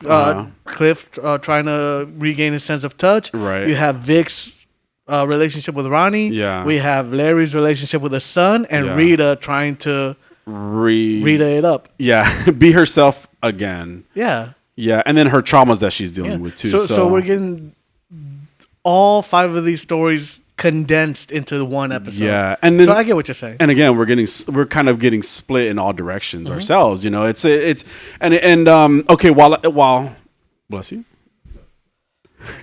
Okay, thank you. While again, Larry's story is interesting as well. It was already we already got like a certain tone from like Vic's story, and it was just kind of like, or That even Rita's juxtaposition? that okay, and it's just and I think that I think the time that it's the best is when they focus on maybe like splitting the group into 2, right? Like, and you get 2 different stories as opposed to 5 different stories, because again, it just becomes so much of it that it could have been more of like a Baby Doll and Dorothy. Like, we need to really focus on what's going on with Dorothy. Yeah. Like that to me is the most interesting thing, right? Because that's where we're getting Candlemaker, right? Which is like, it seems like Candlemaker is going to be a really big villain, or is a big villain. Like Candlemaker destroys, right? Like it seems just based on how we've up until this point, right? How it's been, and that's truly the kind of the villain that we're getting this season. But it's like it's taking so long to kind of get to that point. It feels like it's taking so long, and this is only episode 5. Yeah. It pulls me in too many different directions. This episode, at least, pulled me in too many different directions. So I do want to talk about. Well, we could talk about Larry's story, like what happened with his kids. He ends up going to help his son, who is now A father himself. a father, and then also, so he's a great granddad. Larry's a great granddad at this point. And so there's that whole story of like the four generations together, and it's almost like his dad, his son is trying to reconnect with him, but it turns out that like he just betrays him in the end, and it's a huge jump, right? Like from being there, and it almost seemed like the gay thing triggered it when he came out as gay, It seemed like it triggered it, but it was already planned. Yeah, it was already the plan was already set in motion. Yeah. So it was emotional. Yeah, because he's thinking he's reconnecting with his son. He just lost another son. His wife is gone. Yeah, and he's trying to make amends himself. He's trying to reconnect with his son, and he's just like, hey, like this is working out. Like I have a family. I have a grandson. Yeah. I have a great grandson. Like this could be more. And then all of a sudden, like. They get betrayed. Yeah, they call the Bureau of, what was it called? Normalcy? Yeah. Was it? Abnormalities. It used to be the Bureau of Normalcy, or did it? No, they're trying to make it the normalcy because they're trying to keep everything normal, right? It's been a while. Yeah, it has been a while. Yeah, but yeah, I just call them Hive in my head because don't they take them to the Hive? Or that's where they take when they capture them, that's where they take them. Yeah. Yeah. So I mean, and then again, Rita was involved in this story a little bit as well. Because we got snippets of her trying to act. Yeah. In front of Walmart. Yeah. So but random. You know what? It's not the weirdest thing you'll see at Walmart. It's not the weirdest thing you'll see on the show. So and it's fine. It's fine. It's just again it was a lot of different things kind of going on in this episode. I like the negative thing that negative release or whatever he says. What is it that he says? Yeah. When he releases right. Negative spirit release or something like that. I think he's really cheesy. Yeah. But negative comes out and he takes out all the military or all the normalcy agents. It makes me think of Sam Raimi's Spider-Man, the first one. It's like, go Web, up and away Web. Yeah. Because he's trying to make it happen. Yeah. Yeah, so that was a cool scene. I like the way Negative just flew off with both of them, like him and Rita. Yeah. Just took them back home. But again, it was just like that story and then Rita's story. Somebody got shot, right? His grandson, Larry's grandson got shot. So the adult, not the child. No. Did he live?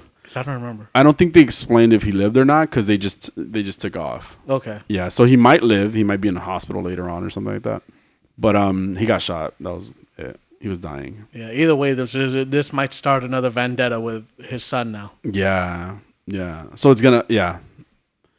I mean, his son's already upset about everything. Yeah. Including him being gay. So, Rita, like you said, Rita was trying to act in certain portions for like I guess like a local event or something like that. And then she was having flashbacks of what happened with her mom, and it just I feel like we didn't need to have that either, I feel like we already got it. Yeah, a lot. Yeah, I could see that. Yeah, but I do like my favorite portion of the story was the whole relationship between Baby Doll of this episode. Excuse me, was between Baby Doll and Dorothy. Mm-hmm. What was happening between them two? Yeah, that friendship they were cultivating. Yeah, well, yeah, something like that, right?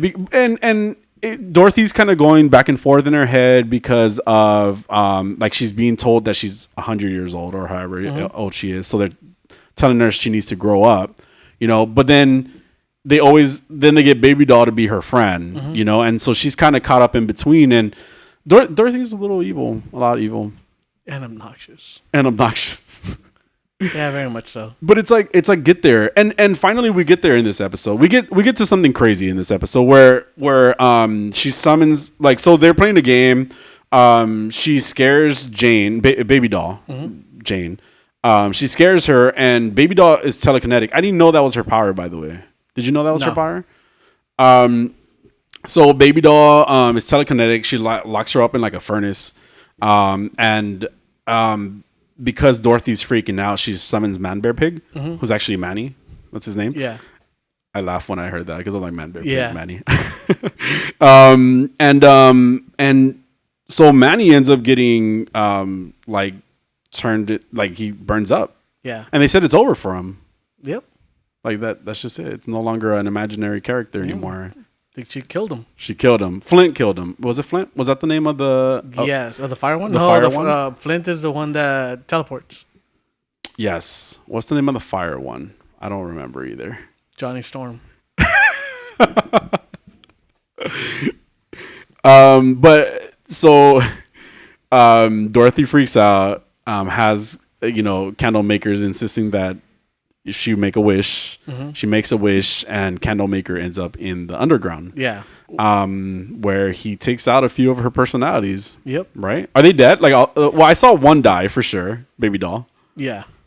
Yeah, it looked like Candlemaker killed Baby Doll. I don't think he killed the rest. I think the rest, like he was just like pushing them out of the way because the wish was to take out Baby Doll, to kill Baby Doll. So I think that's what he went for. Yeah. I didn't make it to the end of this episode this time. So I'm so you don't going by remember? memory. Okay. That's what it seemed like to me too. He for sure killed Baby Doll. Yeah. And then Jane and the other personalities are just seeing Baby Doll dead. And that was the end of the episode. It was an interesting episode. Oh yeah. We did get a little bit split up in this episode. In a lot of different directions. And but I want more. I want the next episode. Yeah.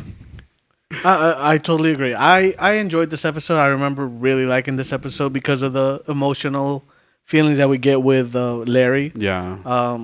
Because of how funny it is to see Stone and Steel and Stone. Yeah. That watching that guy try to stab the hooker. Yeah. And it turns around and it's just Robot Man in a wig. Yeah. Yeah. Like that was hilarious to me. And Yeah. I love Brendan Fraser. Yeah. I was wondering, like, does Brendan Fraser? Because I don't think he's in the suit. No, I'm pretty sure. I He's think not it's in the somebody suit. else, right? Yeah. So, and like he's a little big to fit in that suit, but Body shaming. Okay, got a it. little bit. Uh-huh. Nah, I love him. Wow. But I was wondering if he records the lines after they film the scene, or if he records the lines and the actor kind of plays to those lines. Because I think it would make more sense for him to record after. Like he just sees the reaction. Yeah, like he sees the scene and he's like, okay, like this is where my voice needs to be. Wow. This is how I need that. At least that's how I imagine it. Yeah, I get you. Oh, I started listening to this podcast called I Hear Voices. Okay. And it's Chrissy Carlson Romano and Will Friedle, which are Kim Possible and Ron Stoppable. Oh. And it's a really interesting podcast because all they do is they have voiceover actors in the episode and interviews and stuff. Yeah. And like they've had E.G. Daily, who does Tommy Pickles. They've had the voice of Naruto. They've had Kevin Conroy, Batman. And Will Friedle was also Batman too, because he played Batman Beyond. Oh, crazy. And it's very. They had the new voice of Bugs Bunny, whose name I can't remember. It's like something Bowser or Bowser, Eric Bowser, I think. Oh, okay. But and what I like though, it's at the end they would show them like, oh, we have people sending in like their drawings, like what do you think this person's voice would sound like? So you see these people create that character right there, and I thought it was so cool. Very cool, yeah. Yeah, and it's a very interesting podcast. Is it a video podcast too? I think it might be. Oh, okay. Because cool. I've heard him mention videos. Crazy. But Yeah. I'm just listening to the audio. But that just I thought about that. Yeah. Because he's fantastic. He is. He is so good in this. Yeah. And that voice pitch, like, he always gets it right. Like, Yeah. Like when he accidentally cuts off the guy's finger, Yeah. and he's just freaking out. Yeah. I'm sorry, it's not what I meant to do. Yeah. I do have to say too, Diane Guerrero, like she's just so run amazing. Cracked me up. The what? Her run as Baby Doll. Yeah. It would make me laugh every time. Yeah, she plays everything, like so many different characters so well in this, and she continued like this episode with Baby Doll. I was like, man, she's so good, like down to like the facial expressions, even not just like the little runs, but also like the character being a child, like being the character, exactly, different character. exactly, and so easily, and then the transitions, obviously, like it's a transition, but she just goes from Jane to Baby Doll like so seamlessly, and it's part of the editing, I know, but it's like it's so crazy to see how well she just acts in different the range personalities. Yeah. Oh yeah, very much so. It's amazing. I really I'm so intrigued by her in this show, and Me too. less pervy reasons for me. We need to bring back Harlot. Oh, she'll be back. Maybe, unless they kill her. They better not. I'll riot. Oh my god. So we'll move on to the next episode. Yeah, can't wait. Yeah. But just Who's that Pokemon? None. Sorry. Are you sorry. though? No. Are you? No. It's been a long time. That Mercury retrograde. all right. Well, that's our show for today. Yes, it is. I want to say thank you to Adolfo again for making us sound the way we did. You're and we got to hear Megan. See, she's not made up. Last time. She's not here today, guys. We should have just paused at some point and just been like, "That's a great point, Megan." Yeah, Megan. Yeah. No, but thank you to anybody still listening. We really appreciate it. Of course. Like, comment, subscribe. Yes. Give us your thoughts on the movies. Yes. The trailers. Yes. Because, I mean, these trailers, they're up to date. Yeah. We're up to date there. Yeah, and we might catch Obi-Wan. We're not sure. Obi-Wan. I keep saying Obi-Wan. We're going to watch Obi-Wan. Let's be honest. Okay. Because Megan's going to watch it. So Yeah, so... next episode, we're going to talk about Obi-Wan. Yes, episode 1. Yes. Hopefully. Or 2 episodes. Maybe. I don't know. We'll see where we're at. Yep. All right. Do you have anything else to add? No, I'm good. All right. Have a week. Bye.